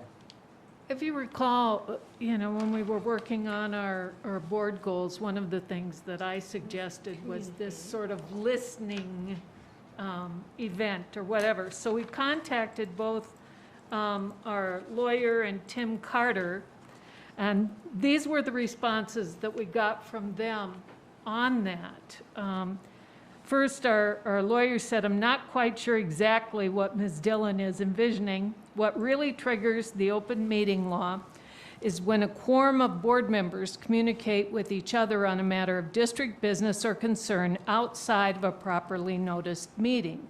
There is nothing in the open meeting law prohibiting a board member from chatting with citizens about matters of district business or concern outside of a properly noticed meeting. Couple of guidelines. First, I would never use the term meeting to refer to anything but a properly noticed meeting at which a quorum of board members is gathered to discuss matters of district business. So maybe refer to it instead as a parking lot chat. Second, any parking lot chat should be limited to a single board member. In that same vein, probably best not to schedule one immediately before or after a governing board meeting. It might be too easy to allege an open meeting law violation if other board members happen to pass by a parking lot chat, either on their way into or out of a meeting." So that was the lawyer's comment. Tim Carter's comment was, "I think it is a slippery slope. However, I know that there are parents and others who think it will help improve communication and understanding. In my view, it would need to be less than a quorum of the members, one or maybe two per meeting, with an administrator or two there as moral support. It would need to be a listening session where the board member has made clear they are not speaking on behalf of the board and only as individuals. The board member could take notes and not respond beyond what the board had actually already decided. That would be a thin line to walk. I would limit attendance if possible and narrow the scope to specific issues that the parents or others have identified. This is one of those things that could be positive for optics and the sharing of information, but could be a mess if they get into open meeting law restricted areas." So anyway, that was their response. The question I'd ask is, has a request been made? Has anyone seen a request from any of the groups? From Cara. Huh? I mean, I've had Through requests Cara. from Cara. Yes. Okay. I couldn't talk to all of you, because then I'd be. No, running that's in. right. No.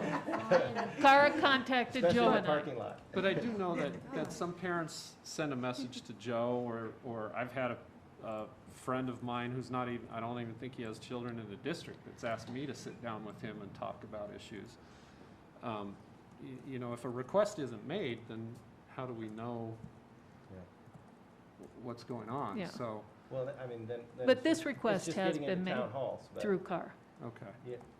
I mean, there's people who'd like us to have town hall on, or at least one person on creationism. Uh-huh. So we haven't put a lot of energy into that because we're putting a lot of energy into 8th grade math or whatever it is. I mean, that's what it is for me, is where do we put our time and energy? I'm happy to do whatever then. When we adopted the math curriculum at the high school, we purposely were trying to be as transparent and informative as we possibly could. So we invited parents to come. We had a nice crowd of people. It was nice. And we demonstrated what a typical lesson would look like. We showed them our standards. We, just tried to inform them as much as possible. They gave us a chance. They told us what they were concerned about. We were able to address those concerns. And it was nice because, there was something new and they didn't understand it. And we went out of our way to try to help them understand it. And then we did a lot of follow-up discussions for people who didn't have a chance to be there.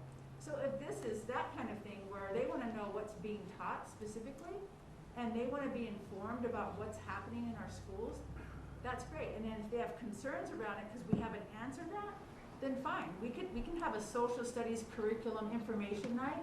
I think that would be very appropriate and something we're used to doing. But to get with a group of people who want to tell us what they think we should be teaching that summer, something we've done, because that opens up a whole can of worms. They could do that for every subject area. The fact of the matter is we have to teach the standards. As the bottom line, we don't get to go beyond that. Now, when we come to adopt our social studies curriculum, we want input. We want to find out what people want us to use and what the state approves us to use. That's great. We'll ask for their input at this time, but right now, there really is not a controversy. We have to teach the standards, and that's what we Okay, teach. so I guess the problem comes in is you have a standard to teach pros and cons. Well, what are you going to use? What is the underlying information that you're going to use to teach pros and cons? Okay, there's a lot of things that you could teach, you could use. A lot of them are controversial that the parents are feeling they don't want in the school. But there's also ways to teach that are not controversial, that are like, you know, Green Bay Packers versus the Vikings, That's okay? pretty But in a way that's, I'm glad you didn't say okay, so Cardinals. it's controversial. Great, you said we needed controversy, but we don't need controversy over values and things that the parents don't want the school teaching their children. Right. And that's the pre-work we've been doing with teachers in terms of, you would use the football thing, not the other piece. But I'm just concerned about, when you talk about PR in a district, and I can use creationism, that's why we said, no, we're not gonna have that conversation, because it's not really what we're doing. But, if people are looking for a battleground, I mean, look what happened to us when we invited principals at Prescott High School. We had 5 or 6 community members come and just go after those people with controversial topics. And to me, I was embarrassed for our community. So I don't really want to do that in PUSD when we have so many good things happening. But I also want to be transparent and say, yeah, if you have a concern, we'll talk about it. I think it's important to know what people in our community are thinking and what their concerns are. Part of my issue is that how do we get the ideas, the concerns, the issues from the whole community and not just a narrow slice of it? And I worry if we get to where we're only listening to one faction of the community on whatever the topic happens to be and whichever position is taken. So that's I'm more than willing to listen to just about anybody. A good example of that, when we were closing schools, we had forums to get input from the community. Just like I think if we're going to talk about building a high school, we're going to have forums to hear from our community on what they want. And Prescott High School was packed that night. We had rotations. They went to different rooms. We presented different things. But that was obviously a really relevant topic to our future and that type of thing. A year later, we had the same venue for our strat plan to get input for our strat plan, and 2 people showed up, And we did take that on the road and really go out and try and get people's input, which we did. We got great input, but it took a lot of time. But it just depends on the topic, really. I also hate to be negative, but I worry about having just kind of a general session where all different factions come together, because we have seen that at the moment in our society, things are somewhat heated, and I don't want to set up an event that's going to result in people either verbally or physically attacking each other. I agree. I think the best communication that can happen are between a small group of people, because then everybody is heard. So if people want to talk, set up an appointment to talk to a board member or an administrator or a teacher and individually tell us What is it that you want us to use and not use? What are your concerns? Take notes off that. We'll share that as an admin team and as a district leadership team, and we'll get input that way. We don't have to have a big crowd of people. We can do it individually in small groups, and that can be really effective. It seems like that is what's been most effective in all of our conversations. Anytime anything controversial happens, it happens best when it's two people talking. And I would say, Whoops, sorry, go ahead. I think we need to stick to what we do teach. I mean, we have to teach the state standards. So any discussion topics need to be around what we do offer. And if a parent doesn't feel that the state standards meet their values, then maybe this isn't the right choice for them. You know, not everything is the right choice. If our state standards don't meet your values, then I think maybe there's a better place that you could be. And we have to be okay with that on both sides of the equation. I mean, the district has to be okay with that, and the parents have to be okay with that, because we're not going to meet everybody's needs. And we can only do what we are mandated by the state to do. We cannot go beyond that. So I think we have to stick to those things. I don't think an open forum is necessarily the best way to approach this. And something like the creation conversation, creationism, is totally out of line for, and I know, Joe, I've been with you when you've argued this with a parent, a Yeah. community member, and that's the thing that is worrisome about a public school. You know, it comes with the territory, is just keeping those kinds of conversations away. It's not something you teach, it's not a position you take for the school district. It's inappropriate. And you managed to handle that very well. You know, by well, I mean, you didn't break any rules. Right, and I think a big part of my job is to have a good face for the district and Yeah. the community, and so a part of my job is to get headlines that say, hey, PUSD's improving their test scores, or they have a problem and they're fixing it, not CRT, the big, parents got kicked out of board meetings for, Yeah. like we're seeing in our own communities. Not here yet, luckily, Yeah. but real close. Cara, do you have any idea how many people would want to, Well, I was just gonna limit it to one from each group, like 4 people. I mean, It's so- just, frankly, I would be willing individually to go and listen to these parents and take notes. I would make no comments about what we're currently doing, what we have to do, what we might do. Simply listen, take down their concerns, and then share them. Would that meet the needs of these people?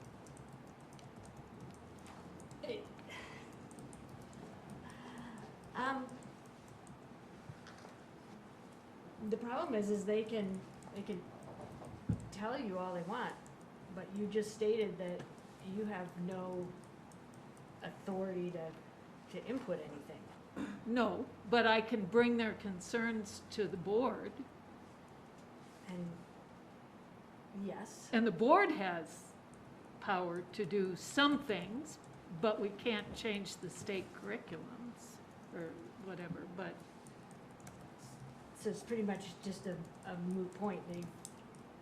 I mean, but if what they want is for somebody to listen to them, I am willing to do that. And maybe Okay, they so have we points that had- we've been seeing. We have a small cry for the board just to make a public statement that says, we in PUSD don't teach critical race theory. But you yourself have said that's not gonna be necessary. Like, we don't do that, so why should we post that? But it's just like a public statement that says, yes, we at PUSD don't do these things. You know, if you see them, go to your teacher and report them. Give Part them of- a venue to Yeah, okay, but I'm getting anything that the board is not doing anything proactive to, we're just taking this information and just, I mean, I just get all this information and then I don't know what to do with it, and that was one of our goals, okay? What venue do they have? They have to see something specific, so community members don't have an input, it's only parents? Community members should have an input as well. So how do community members go to schools if they don't have any kids in school to go to the teachers? Okay, do you see where their problem is? They just don't know where to give a recommendation or I'm seeing just lots their of emails. concern. But I if mean, they give yeah, it to they're me figuring that and out. I share it, there is a way for their concerns to be heard and Okay, shared. so if I will see what I can, I'm leaving the country Friday. I will not be back till December 6th. I'm sorry, that was just funny. I'm not leaving the country to The get rest away of the from year. this. I'm never coming back, I don't. Cara, you asked a really good question. In my 3 years as the assistant principal at the high school over curriculum, I probably had 10 different conversations with parents who called or came by and said, hey, I have some specific, or not parents in all cases, excuse me, community members who weren't parents, about specific questions that they Yeah. had about things. We've got people in place and processes in place to manage this. So we could take another level as well, because Tucker Carlson says stuff all the time, and I take that to heart, and I just can't stand it. But we could use our typical processes to do that as well. And those So they people can just call. call principals? In Is that every what- Yeah. case, Mr. Galligaski would refer that to me because he knew that I was over curriculum and instruction at the school. And in many cases, it was social studies related, and I taught social studies there for many years, and he had other things that he needed to focus on. So he would delegate that to me. Wouldn't be the case, for instance, if somebody had a similar question about a judgment, I was there, I would take that, right, as the principal. That would be this. But yeah, we have processes in place for that. There's definitely places where people can express their concerns and Okay, ask so that's questions. something we can put out to the community, that if they have a concern with curriculum issues at a certain school, they can call the principal? Is Yeah. that what you guys want? Yeah, that would seem obvious on the face of it, given Yeah. that so many people have availed themselves of that method over the years. But if people can't figure that out, we can inform them of that. for Well, sure. lots of people are doing that already through email. You guys Right. get hundreds of Yeah. emails like that. And I mean, depends on which topic you want to pick. I've been Yeah. seeing an email to you guys imploring you to demand masks. Mm-hmm. So we're not talking about that today, but I mean, there's lots of stuff coming at us that are controversial issues. And I think, Cara, that I maybe didn't explain myself clearly enough. At the meeting with these people, I would make it clear that at that meeting, I'm not going to, I'm just going to listen. But after the meeting, I'll take that information and share it. You know, so it isn't, so when I say I'm not going to talk about what we've done or what we can do or what we will do, that's at that meeting, I wouldn't do that. But that doesn't mean I'm not going to share the information I get with the administration, with the board, whatever, so. Okay, so Maybe- we'll see well, I'll just, any questions I get, I'll refer them to the principals. And if they And want to you want meet that, sometime in December, that's what we decided to, as a venue for any concerns about curriculum? Yeah. Is take it to the principal at that grade level, or? Yeah. Okay. I'll say as well, I thought Cara had a really intriguing idea of putting out a statement. If there really are a lot of people concerned about critical race theory, which has never been on our radar screen, how easy would it be to put out a statement saying, it's never even been on our radar screen? And Can we put the Saturday night clip in with it? We could. that's a definitional issue, I think, too. What is that? Okay, so are you, we were all, you guys, we were, ASBA, went through that policy and they're like, oh, we're not gonna put this in our policy, no CRT, no divisional racist. can we still adopt that policy that says we won't teach this divisional racism or one race is better than the other? I mean, I thought the policy had good words in it. It didn't, I don't know if it said CRT in it, but it had good words in it. Can we still accept that policy as a board? And the board can also change any of those policies Yeah. that come. You can change wording. And ASBA's concern with it was how it was passed, not what Oh, was I in know, it. but I thought the content was good. Why do There we- was nothing in the why do we content have to- that didn't strike me as what we would be doing otherwise. Okay, so maybe So- we could accept that policy and put that out, that we acknowledge that policy as a board, and we're not gonna do that, but put it out to the public so that they know that, you know, we're hearing them, okay? And the only other thing that is really on my radar as far as people concerned, because I talked to one right before I came to this meeting today, he caught me in the donut shop. Have we sent, how do we feel about that, NSBA statement that said to the FBI?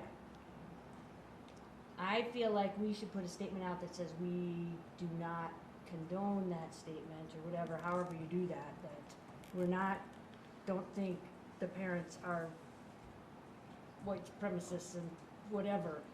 I think we need to put out some kind of statement for that as a board, just to say that we're against that. I would disagree with you on that, Cara. The NSBA has already disavowed that letter, number one. Number two, that was a specific statement about threats being made to boards and board members. It was not about community input to boards in board No, I meetings. changed my topic, so it's about. I understand. But the FBI should be called if threats are made against elected officials. But the NSBA Yeah, has disavowed that. So if threats are made against your life and your property and your family, Well, we were gonna go to the police first, okay, okay, but I don't. fine, know if but, we have to but you're a government official. FBI into it, but okay. Yeah, Okay. that came up when I was at, But- But I don't Senator think we Van's need to office. make a statement about things that are not an issue. Yeah. I mean, why do we need to put ourselves out there about things that are not a problem in our schools or in our community at this point? We're feeding the flames of that. And the other thing I would say is, what about the rest of our community that has feelings on the opposite side of that issue? No disrespect intended, but your donut shop serves a slice of our community, Mm-hmm. both politically and just, You can say Community-wise. age-wise, Right. okay, you can say it. so that group is not necessarily reflective of what the entire community feels or believes, because I get statements from other people on the opposite side of that spectrum. So if I use those anecdotal, How come I never get these Information. statements? I only get one email about masks, one person, it's always the same person. It's the only one I ever get. How come I don't get all these other ones? how come I don't People get, send me the awful emails. Thank you. I mean, It's my request. I get all the emails from the other side. So, you know, I think I saw, if I can use one anecdotal evidence, I met with a friend of mine yesterday. As I was riding my bike, I ran into him on the soccer field, and he said, you know, you need to know that I'm not going to be the person out there telling you that you're doing a good job. Just know that we all think you are doing a good job with the schools. And we're the majority of the people out there. You know, and he has a kid in 7th grade at Mile High going through what they're going through right now. So let's think about the entire community. Okay, but you just assumed that you're the majority, and you said I- you're assuming you just said it, out of your No, words. he said that. I said my friend said that. I didn't say that. I think we've got two sides of the community, and we saw that in our public hearing on masks, where it was split 50-50 with the input from the community. So we've got to balance both of this. these concerns that are coming in, you know, and the anecdotes that I have, I think are just as valid as the anecdotes that you have. And So you're getting What do we people do? that are saying, yes, we should teach socialism, and yes, we should teach. nobody is saying that. that. That has I mean, never, that's ever the- come That's up. the opposite of the CRT thing. I mean, how many people No, are out it there is going, not. yes, we Never. need to. Never has anyone ever said to me, yes, we need to teach socialism in our schools. But teaching about equity as defined as giving people an opportunity to succeed, not lowering standards. It's never been about lowering standards, but it's been about giving every individual the tools and the resources they need to be able to succeed in life.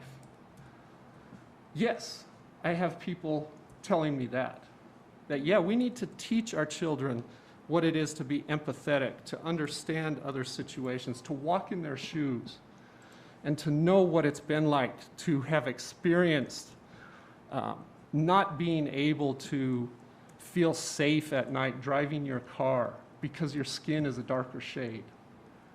Not being able to walk down the street because they're afraid that they're going to be accused of, you know, trying to open doors in downtown when they're out after 10 p.m.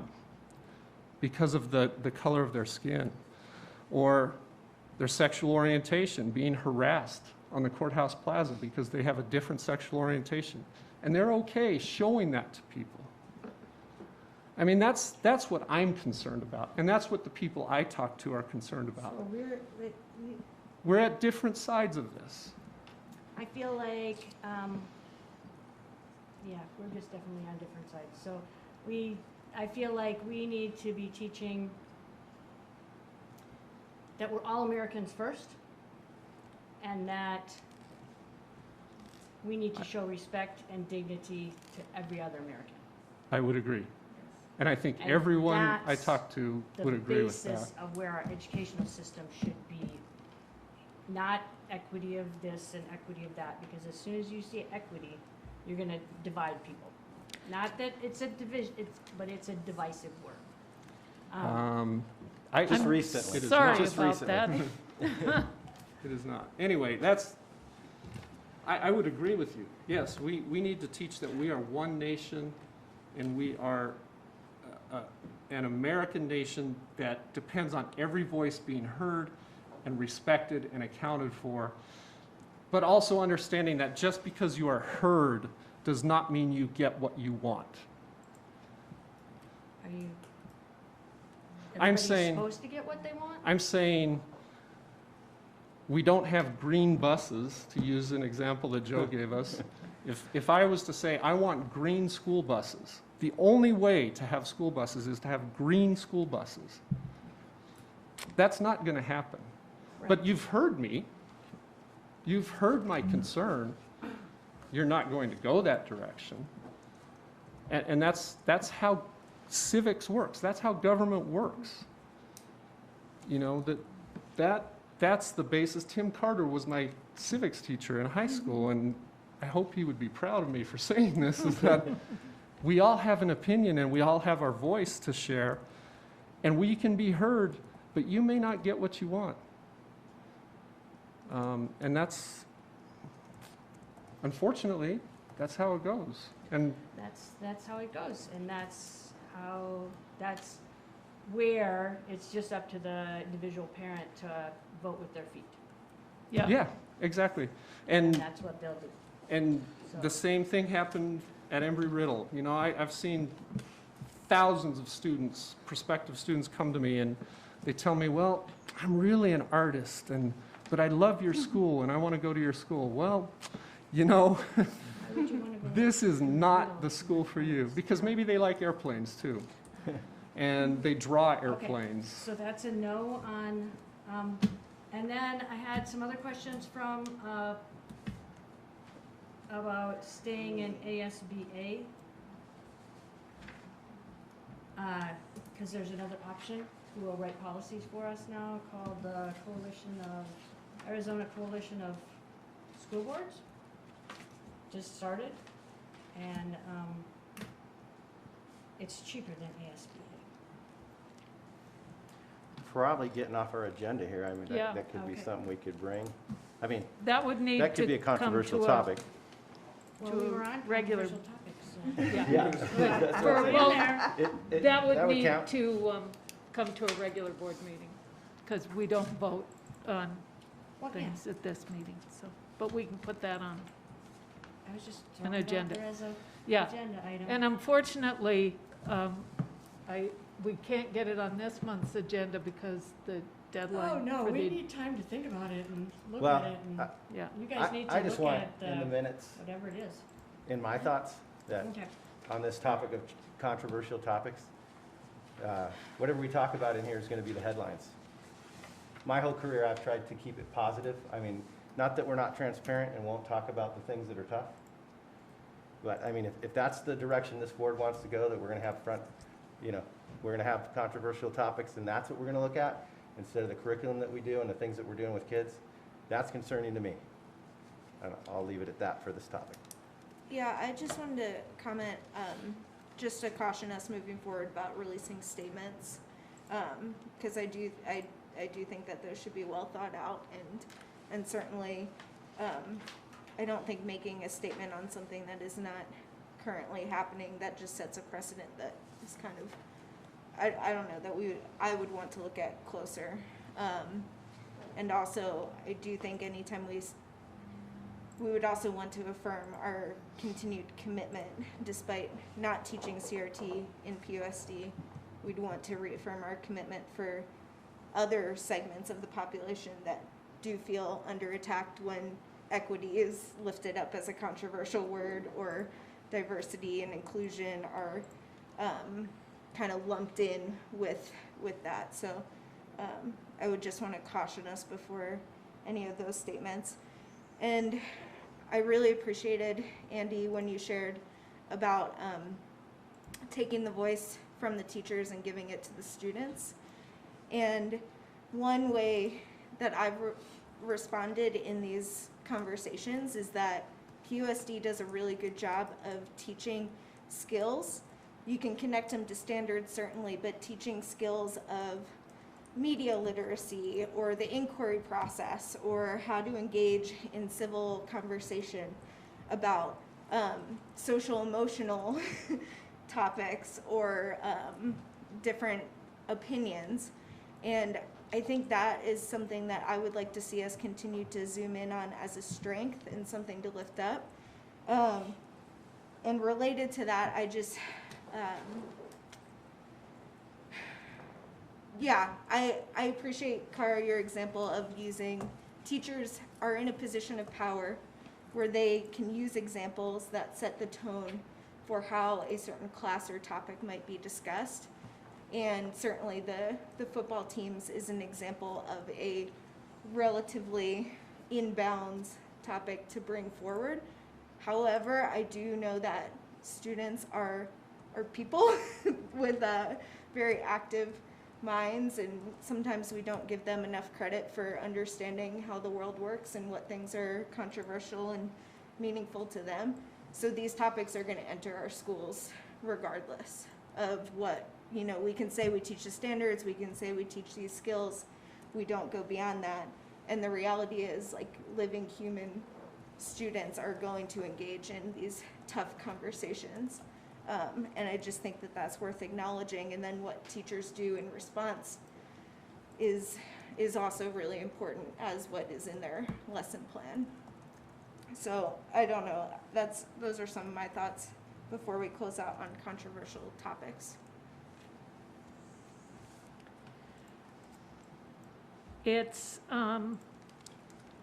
getting close to 10:30. I think we should take a 5-minute break and then come back and finish up our agenda.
these board goals approved, let's take a quick look back at board goal number 1 first.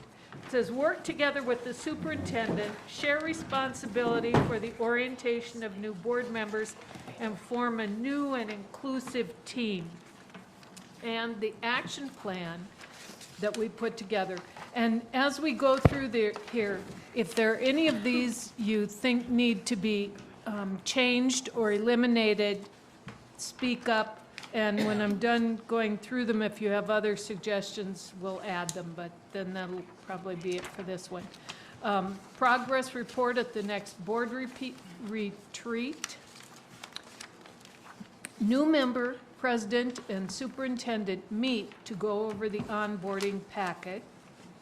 The superintendent to meet with the candidates for Q&A. Candidates attend the Yavapai County Educational Services Administration new board member training. Encourage attendance at all ASBA orientation conferences for new members. Board discussion about the state of the district. Ensure these practices continue. New member visits to each site with the superintendent. The superintendent to introduce new members to the district office staff. Board members meet in pairs informally to get to know each other, but do not discuss board business. And soft post district events, take an opportunity to visit with fellow board members about non-school topics. Any changes, deletions, suggestions anybody has on those? The one I would simply comment on is that board members meet in pairs.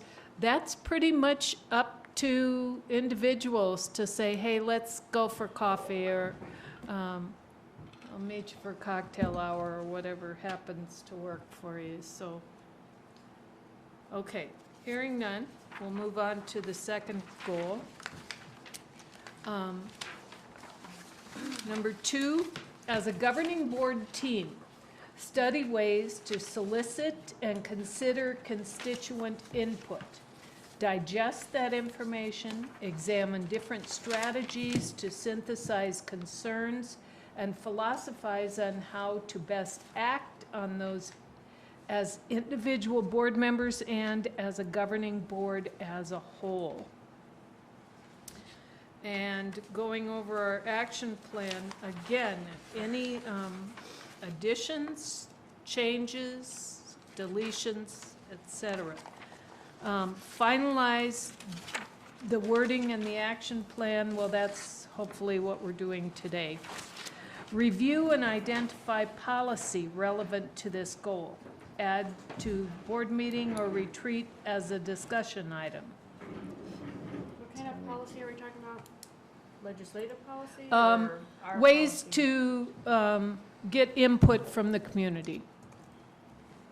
Okay, so it would be our policy on how to get input?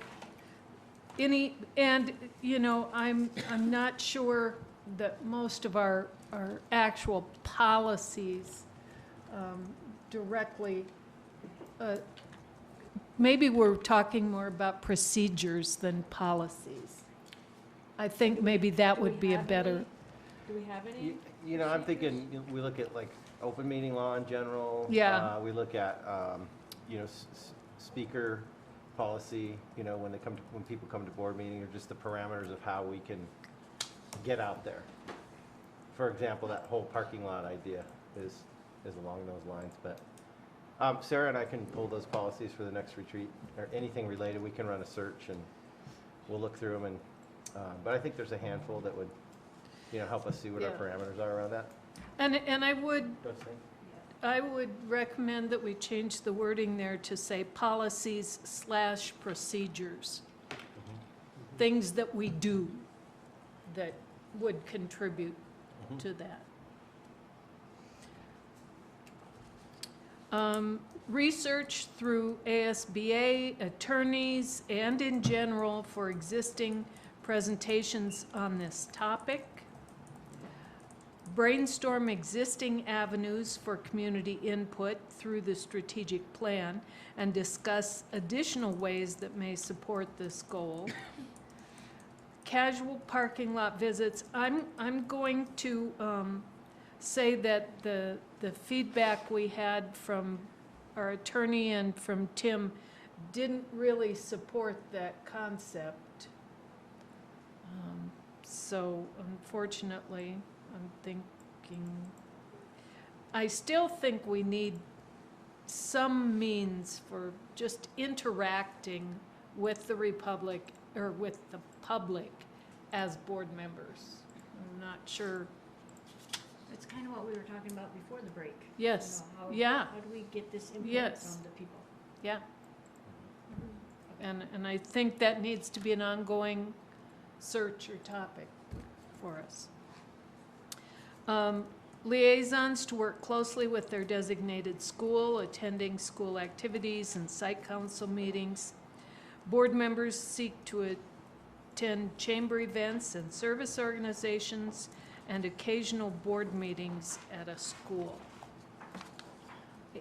Other than the wording change on policies and procedures and the recognition that we need to look for ways for the board, administration, and public to visit with the public, to listen to the public. I don't know, what's, I don't know, but that's the whole goal, yeah, ways to solicit and consider constituent input. Yeah.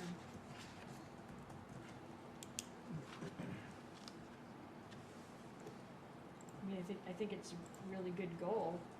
I just don't know if we have any good, right at the moment,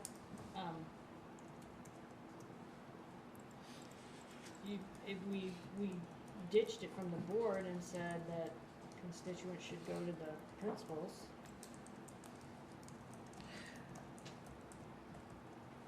With concerns. this I don't even see just as for concerns. I'm just talking about general communication, conversation, et cetera, including concerns, but not limited to that. What if it said something like means,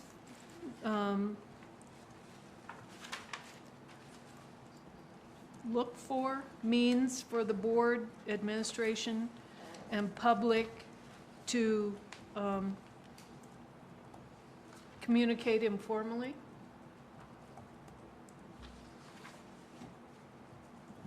I don't know, if we communicate informally, it doesn't really, I There don't are, know if it ever gets to an end, besides, You know, I mean, we're not the only school board in the world. There's lots of people doing lots of things. I'll just reiterate, in today's day and age, people are really busy. But I Yeah. don't think they're having any problem letting you guys know what they think in emails. I just want that to be clear. However, I mean, you could revisit your open call to the public if you want.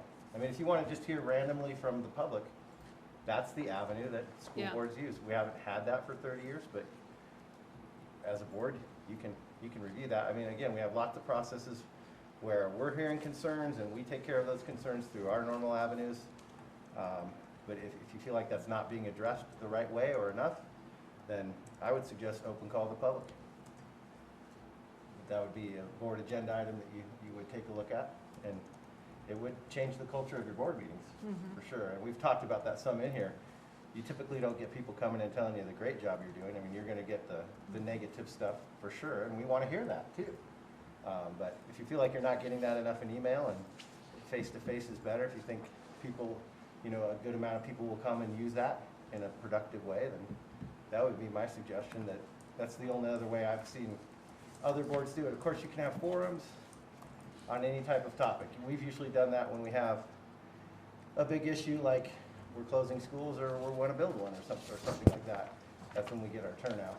But or sex ed, we get a pretty good turnout for that. I'm thinking, on this, in my own mind, on this one, I'm thinking more just general conversation to connect with the public and talk to them. But as far as, you know, coming and saying, I'm concerned about this or whatever, you know, if we wanted to say, you know, that there's a designated time or even a separate board meeting where it's simply an open call to the public. I would almost make it a separate board meeting because otherwise we could be here for days. You know, where people can come and address the board on whatever topic they choose.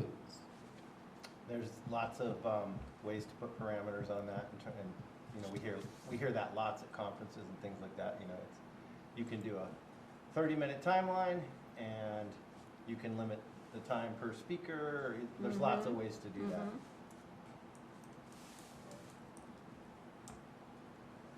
Okay, so what is our goal? Our goal, define the goal again? It's Back up to the goal. 14, study ways to solicit and consider constituent input, digest that information, examine different strategies to synthesize concerns, and philosophize on how to best act on those as individual board members. So this is how we, this goal is how we are internalizing this and then bringing it to the board? How that we the goal? gather input, both Is as a that the goal? board and individuals, and bring it to the board and decide what to do with it. Or decide what to do with it, and if we choose, bring it to the board, whatever. Okay, so maybe we'll just individually do what we're doing now, going out and asking, and then maybe as an agenda item at each board, you could ask each of us what the concerns that we've received are, like, and we'll bring those concerns that we've gotten and just discuss it at the board, and not have the public, but, because this just says, as a governing board, so we're gonna digest it and then bring it to the board. Does So that if sound we, easier? yeah, if we added an item under our discussion section that just said, community concerns from board. Can we do positives too? Yeah, Rants and raves? community comments. And do that, I think that would meet this goal. yeah? Yeah, I think where I'm getting hung up isn't so much the listening piece, because I think there are many avenues for people to voice their concerns, whether they do, and positives, whether they do or not. What I get hung up on is then, okay, I just got 5 emails about this masking policy. Where do I take this? Like, how do I discuss this beyond just Yeah. reading an email and then going to bed?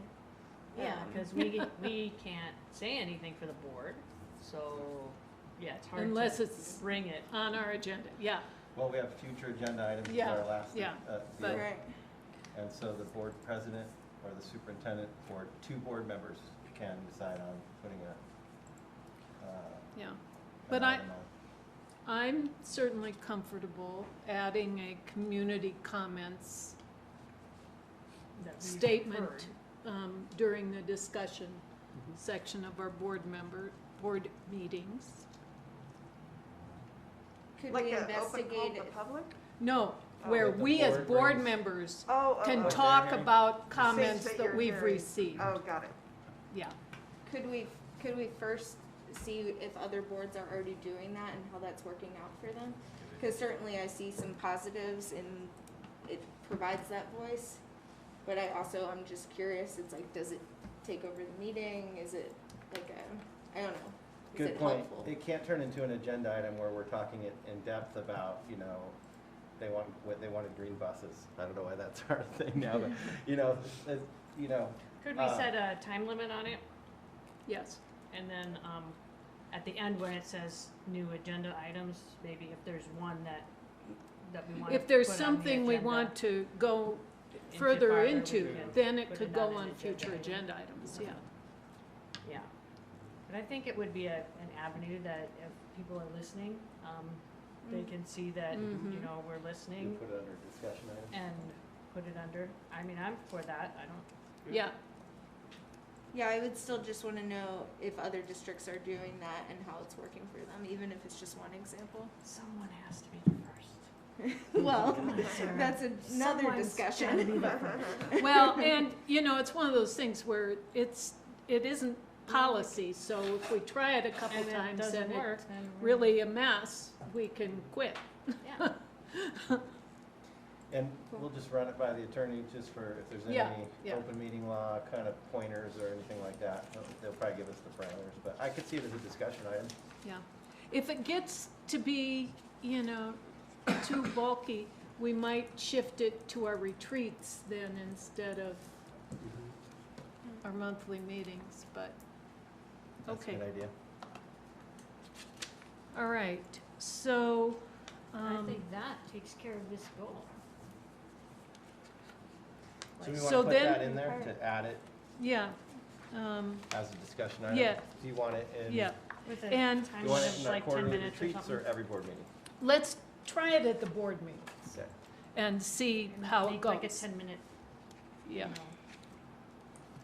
And then I'm going to take off the one that was casual meeting lot visits, okay? Okay. That one just didn't fly well. And what is the goal of the liaisons working with their designated schools in reference to this goal? It's, Just well, recognizing that our constituents includes the teachers at the school, the parents at the school, Okay, so. kids and so on, so It's just a way to, a venue connect. where community members can meet us. Yeah. And talk. Yeah. Gotcha. So, all right. Any other comments, changes, et cetera, related to the board goals? Or can we simply agree that this doesn't have to be voted on? Are we in consensus that we're satisfied with our board goals? Thank God. I just feel like they've been hanging there a long time, and I'm not good with that. Okay. Next, one of the things that we have on those goals now is ways to communicate. And so I had Sarah put together a chart for me, and it's got each of our names, and then the categories are Chamber of Commerce events, Rotary, Kiwanis, Ollie, City Council, political groups, other, where we might communicate with groups as board members, either informally or to speak to them. Any other groups, organizations that anybody can think of that maybe should be included on that list? Can we go to PTA meetings? Yeah, and I kind of see that as part of the liaison Okay. role, is attending PTA meetings. I would just add that the Lions Yeah. has been Lions. very generous and are Yeah. currently purchasing a hearing machine for our nurses. Okay. I'll add them. Okay, what I'm going to do is I'm going to pass this chart along, and anything that you would be willing to do, to participate in, if you just put your initials in that box, as many or as few as you feel comfortable with, so, okay? Because if we don't make some sort of commitment to doing these things, nothing will ever happen, I believe. Okay. Then I wanted to do a review of, it's been close to a year now since we instituted our liaison process. And so I emailed all of the principals and said, you know, could you just give me a quick statement on how you feel about how this process has worked, so I can get some kind of idea of whether it's worth their time and ours to continue with it. So I'm going to read these to you, but I'm not going to tell you which school each is. I'm not looking for connections with any particular board members. So this one says, I personally love the concept. I love that the board sees what the teachers are doing from preschool all the way to high school.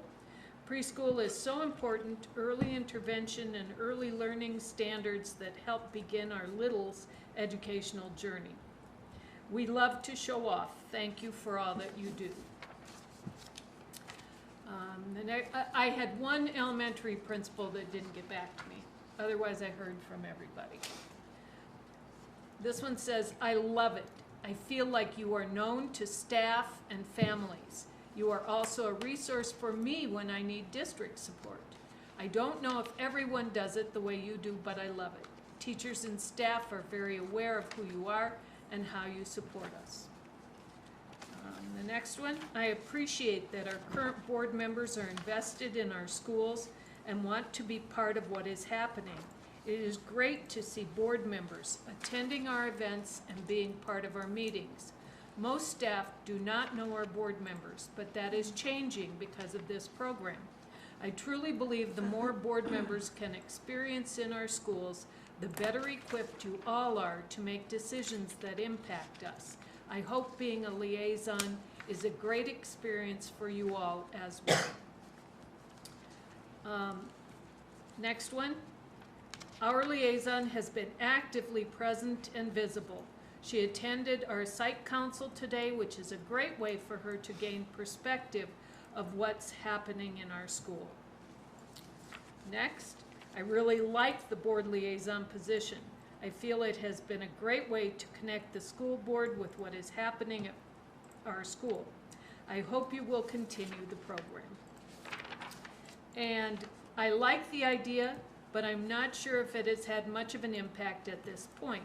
I have not seen our liaison that much, but I fully admit that I have forgotten to invite her to various things we are doing as well. Our liaison did not feel comfortable popping into classes, so I don't know if she observed much. Thanks for checking. So, comments? I've been a bad liaison. It's because you're up all night. Well, yeah, I mean, you know. No, And we're each going to have our own style with it. There's no question of that. I have a hard time. It's usually Saturday, and I decide, oh, I should go visit the school. And then And realize it's Saturday, and not I'm going to like, work out, yeah. No, I like it. I need to like wear my badge or something. Yes. Because nobody knows who you Yep. are, and I hate to like interrupt a class. Yeah. I would Well, strongly but suggest that you wear your badge I tend when you to, go to the schools.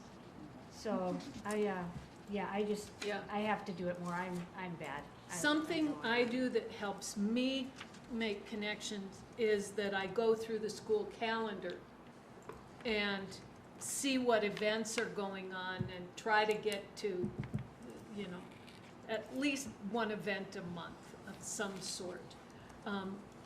I also, I have one of the schools, two of the schools, that I'm on their parent email.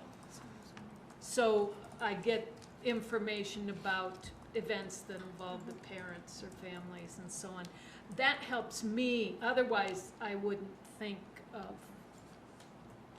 know to go to certain things. But I was I was actually very pleased with the reaction from the principals and their feelings about the value of the program.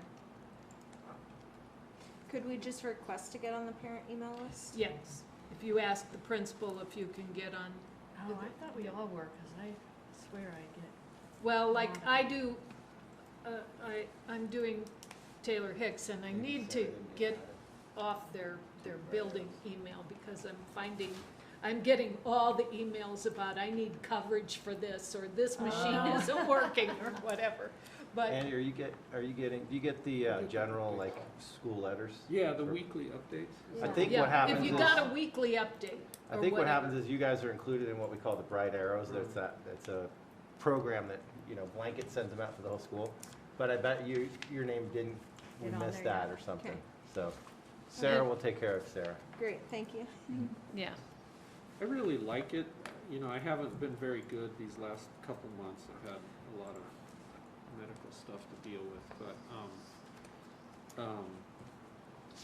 that's really, like, going and visiting the schools is the best part of this job. I think I love walking around and seeing the kids and talking to the principal and talking to the teachers and seeing what they're doing. Yeah. That is just, that's what makes me want to keep doing this stuff. In the middle of the mess with COVID and this, I can't even remember if it was in the spring or the fall, probably the fall. I went around to the schools and took a rose to each of the nurses to say, thank you, I know you're working your butts off, so forth. Little things, sometimes I send an email through the principal to the staff saying, thank you for all the work you're doing. It's appreciated, just something to let them know you know they're there and that they're working and so on, so. Plus, anytime, call me up if you want to go with somebody. I'll go with you anytime. Yeah, but that Sarah, means we got a going with couple you. more. Yeah, it means going with me. I usually try to get a lunch in there too with you, because I like to spend time with you all also. And going to the district transportation center was Oh, yeah. great. That was fun. That was really eye-opening and interesting, and you got to meet the special ed office too, but seeing the people that are working, those support roles was really nice. I really enjoyed that part of it. Nice. I am assuming that we're okay with continuing that program. Yeah, it's great. Okay. When I went to the ASBA law conference, one of the things that they made a point of was if you have a policy, you need to follow it. Well, our policy on members of the public speaking at our board meetings is that they need to turn in the form by 5 o'clock to Sarah. We have not been holding them to that. We've been letting people turn in that form right before they speak and so on. I recommend that either we go back to following that policy or we change our policy to say prior to the point at which the item is discussed in the board meeting. Responses? I think about working individuals a lot, and I don't know if there's any way to make it more accessible. And I could also see, by saying you submit right before the topic, it's like, does that also include if somebody's speaking and you don't agree with them, then you can just slip it in. Right. So, I don't know. There's that, and I think the policy is largely meant for if there's a lot of people, that the board president can make some decisions at the beginning of the meeting around how long they can speak to it and that kind of thing. But I'll just say, in my tenure, there's been situations where the people that we set the agenda item up for came in late, and we were like, oh, I can't believe that just happened. But if you don't give them the chance to speak, then then Yeah. there's another couple months of controversy over it, you know, Right. so, but that's just been my experience with it. I mean, and I'm perfectly comfortable with them turning it in prior to speaking, but the problem with not following your policy is you're opening yourself up for accusations of favoritism or treating different people differently, and I would be more comfortable if we stuck to the whatever policy we have. Of course, you need to know, I'm a rule follower. Or That's what could I we- do. Or Huh. could we just change the policy to reflect what's actually happening in practice, and then if we have a problem, we can change the policy again? Yeah, we can always change our policies. Or we could just be more clear about it. I mean, it's on the front of the board agenda, and then we also added it to the beginning of the voting items, but, you know, not everybody's gonna see that. I don't know how we could make it more prominent, though, do you?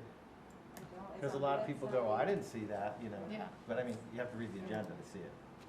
Yeah, the problem is sometimes we don't get to those voting things for an hour and For a half or a something. long Yeah. time, If they're- yeah. Yep. If they Yeah. were gonna time it and, come in, they're not gonna be able to get Yeah. the letter in by 5, so I kinda would like to see it, they can only speak on voting items, right? Yeah. So maybe they have to have it in before we start the voting item, like, Before the you the know. voting That items. section of the agenda, Yeah. instead of each individual voting item, Yeah, just before that the whole voting. Yeah. section, then Yeah. like, Because if you got like 100 of them, Mm-hmm. you could take a Then, quick, we yeah. could take a quick Oh, yeah. recess and figure out how we want Yeah. to Yeah. approach Yeah. it. If you're interested, I can share what the city council does. They're not the same, but it's a parallel situation. And they allow a tremendous amount of flexibility. It's not, doesn't have to be submitted before the city council meeting starts. It can be even submitted during, as was mentioned earlier, during discussion on that voting item. And we get, I don't know, between 5 and 10 times as many people at city council meetings as Yeah. I see Oh, in yeah. general in school board meetings. And I'd like to there's- keep it that way. I do too.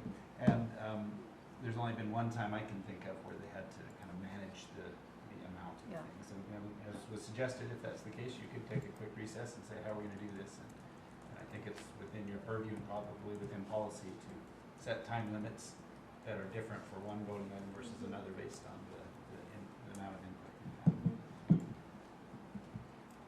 Could we, Sarah, put this policy on the December board agenda? Because if we're gonna change the policy, we need to vote. We'll work on some suggested wording. All right. You got the The- gist of that, Marty? I do. You had- Basically, we're going to allow them to submit their request to speak before we get to the voting items. To the Not section the on voting, section on, but not Yeah. each individual No. voting item. Okay. to that section. Okay. Okay, the last thing on our agenda this morning is just this very draft possible board calendar for next year. The first few months are fairly thought through. Afterward, they get a little thinner, but couple of general things that I put on here. And even if we decide this calendar is okay, you need to remember, none of this is set in stone, and we moved a lot of things around this year, and we can do that if we decide this calendar is okay for next year. But couple things, our board meetings have been going quite long, and in order to try to make them maybe more efficient and let the staff go home at a reasonable time at night, I'm suggesting that we do more of our presentations during retreats as opposed to at board meetings. You know, How often are the board retreats? about every 3 months. They're for a year. So, I mean, we can have like one presentation each month at the board meeting, but instead of having 3 or 4 and taking up 2 hours with them. I don't know, I like the ones from the schools, but I think they got a little Yeah. long-winded. I think I we'll, don't know if we, maybe discontinue the school ones. well, I would anticipate that they probably wouldn't be the same things. I don't think, I mean, I wouldn't continue, for instance, to do the culture things this year and so on. Okay. The other thing that I'm suggesting with this calendar is that each month we recognize 1, 2, 3, whatever, of our employee groups. And these, you know, anyone in those groups would certainly be welcome to attend to be recognized, but it wouldn't be a long, drawn-out type thing. And I put them on here by various topics and so on. Like in January, it shows bus drivers, custodial and grounds. February, parapros and aides, even including in June, administration, you know. But try to hit each of... Even administration? Even that. Wow. Anyway, try to hit each of our employee groups sometime during the year, so that we have a chance. They've really come through for us the last couple years, and I would like an opportunity as the board to recognize them, so. So what, in your mind, what would that look like? Would we invite them, or? We would, in my mind, Yeah. and my mind is sometimes skewed, so I'm open to suggestions, but in my mind, we would invite that group to come, to be recognized, to shake our hands, talk, have somebody here talk about what they've done, what they do for us, and so on. 5 minutes, maybe, and then let them leave. I would see that at the, I think that's well, a- they wouldn't all come. Can we, like, give them a little $5 gift card, Donuts? you know? Just Give them a free donut, okay? We You could know, do a and reception. then announce it at the meeting, but not have them all come, Mm. but, I don't know. I'll just say for some, it's a real honor and treat to come in front of the board. Just speaking to some that have been recognized in the past. Yeah, And you're right, it is time consuming. I see what you're saying, and any kind of gift card is always truly appreciated, or any kind of treat or gift or yeah, but how many employees do we have? 400. total for 20-ish, 400? If you include Yeah. coaches, we have 555. Separate Athletic people coaches? drawing a And I bet paycheck I from don't have PUSD. coaches Yeah. on here. Even if you're talking service center, transportation facilities, I mean, even that group in Yeah. itself is about 55. Yeah, And then you get teachers on a day, yeah. you're talking 200. 201. I think there would be certain groups where you would get a higher percentage of the people to come. My guess is that, for instance, when we recognize classroom teachers, you know, I'd be surprised if you got more than like 2 per school. Depends on what you're giving away. I'm not, you know, and honestly, I wasn't thinking of giving anything away, but I know, I'm just teasing. you know. What And, about, I'm sorry, excuse Yeah, me. no. Commissioner, no, go ahead.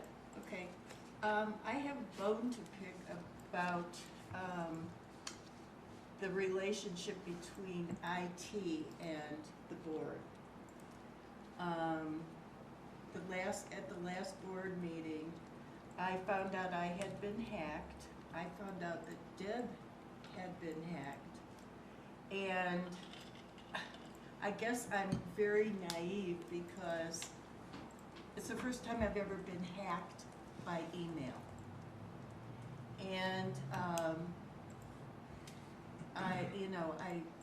I fell for it. And I think, there was nothing done to add that to the IT job description, is to work on that, because it cost me $600, and I didn't appreciate it. And the response being, well, there's nothing we can do about it. Maybe that's true, I don't know. So I just wanted everyone to be aware here that that was not appreciated. And, I think that it should be noted by the IT department. I think the nothing we can do about it is we can't get the bad guys. Pardon Nobody. me? I think the nothing that we can do about it is we can't find the bad guys. Nobody Oh, can I know. do that, but we did Stephen, have a Be more, presentation. is there a way to be more careful about Yes, it? and Stephen told me they've done that with the staff, but they didn't realize that we were so liable for it, and he's added us to their whatever. Training? No, to the firewall or whatever they have for But we staff, could easily so. add you to the training, to the video process. Because I know Deb emails me like twice now, you've emailed me. It's not been you. But it's Yeah. like, can you go buy me some gift cards? I really need some gift Yeah, cards. I'm never then you're gonna like- email you and ask you to buy And gift I'm like, cards. no, Deb, I can't. They're like, please, I really need this gift Now, if it says donuts, card. I might be tempted, but It, Yeah. it Kelly? is part of our staff training. Our staff has been trained on that quite extensively. And it is part of our annual cybersecurity training that staff take. Are you guys asked to take those trainings as well? No. So there's a on-demand training that we could send you. And email, phishing through email is a big one. And Connie, you're not the only one to fall for it. We've had others fall for it as well. It's not something that IT can necessarily catch ahead of time. Like, I could make a fake account and I could email people, and if it works, it works. The trick is just kind of trying to be alert on, and we're happy to give you more training on that if you want. And it is unfortunate because once it happens, we can't track them down. how about we send you all of the trainings that we have all of our staff do? It's mandatory for them, it would not be mandatory for you, That'd be good. but you can take the ones you want. I mean, Andy's taken some of those, and Yeah. the suicide training that we Suicide do, the training. suicide Yeah. prevention. You sent that to all of us. Would that be, Yeah, we Kelly, can- would that be you that could Because get they that? have PUSD accounts, we can easily assign them through Safe Schools. Right. You'll get reminders on a frequent basis telling you to take it, even though you may choose not to, you're just gonna have to delete those, but, we can assign all of those to you guys. And one of those is cybersecurity, which does go through what to look for so that you might not be able to fall for that. I mean, they come up with new tricks, every 6 months, I so. guess. They're Okay. pretty But tricky. Connie, I feel bad that you feel like IT kind of left you hanging. And I'll certainly talk to Stephen about that because, we are a customer service organization, so, Oh, yeah. I know, most administrators are, Yeah, because yeah. they feel that's part of their job. yeah. Okay, So thank you. sorry about that.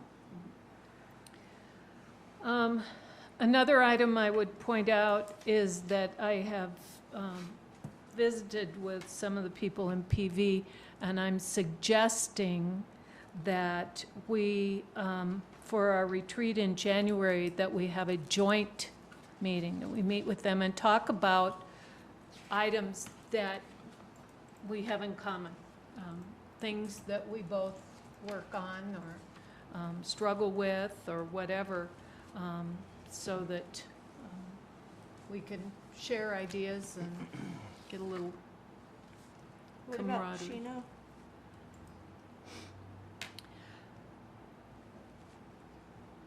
I'm hesitant to make it too big.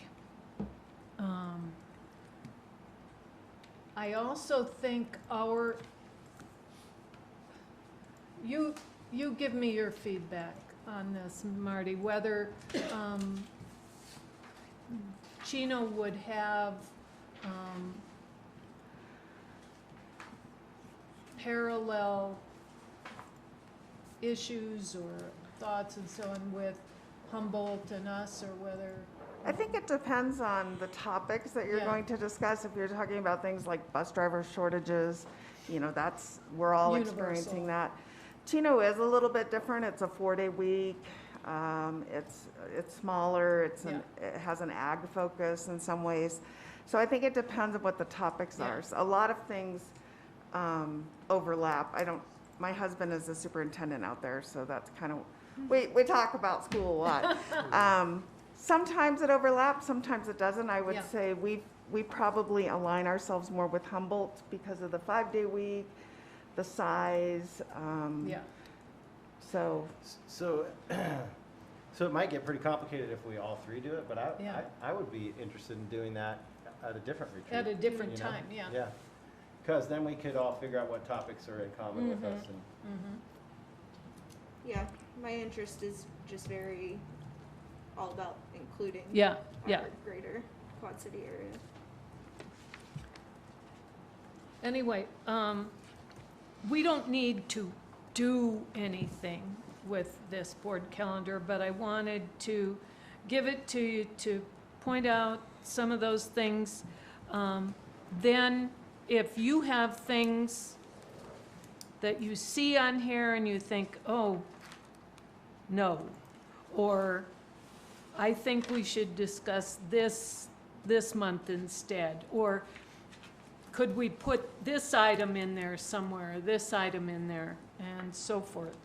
So, and I tentatively put the retreats for next year in January, March, August, and November. So, and like I say, there is absolutely nothing on here that is or would be in stone.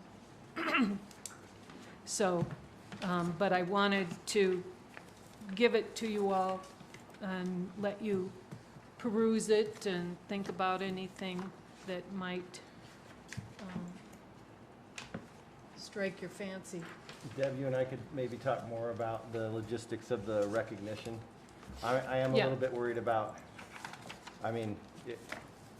if they all come, and we'd love them all to come, we don't have the capacity. No, So, maybe it's, maybe we do something official in a board meeting, and then like on a day, on a school day, we go visit them.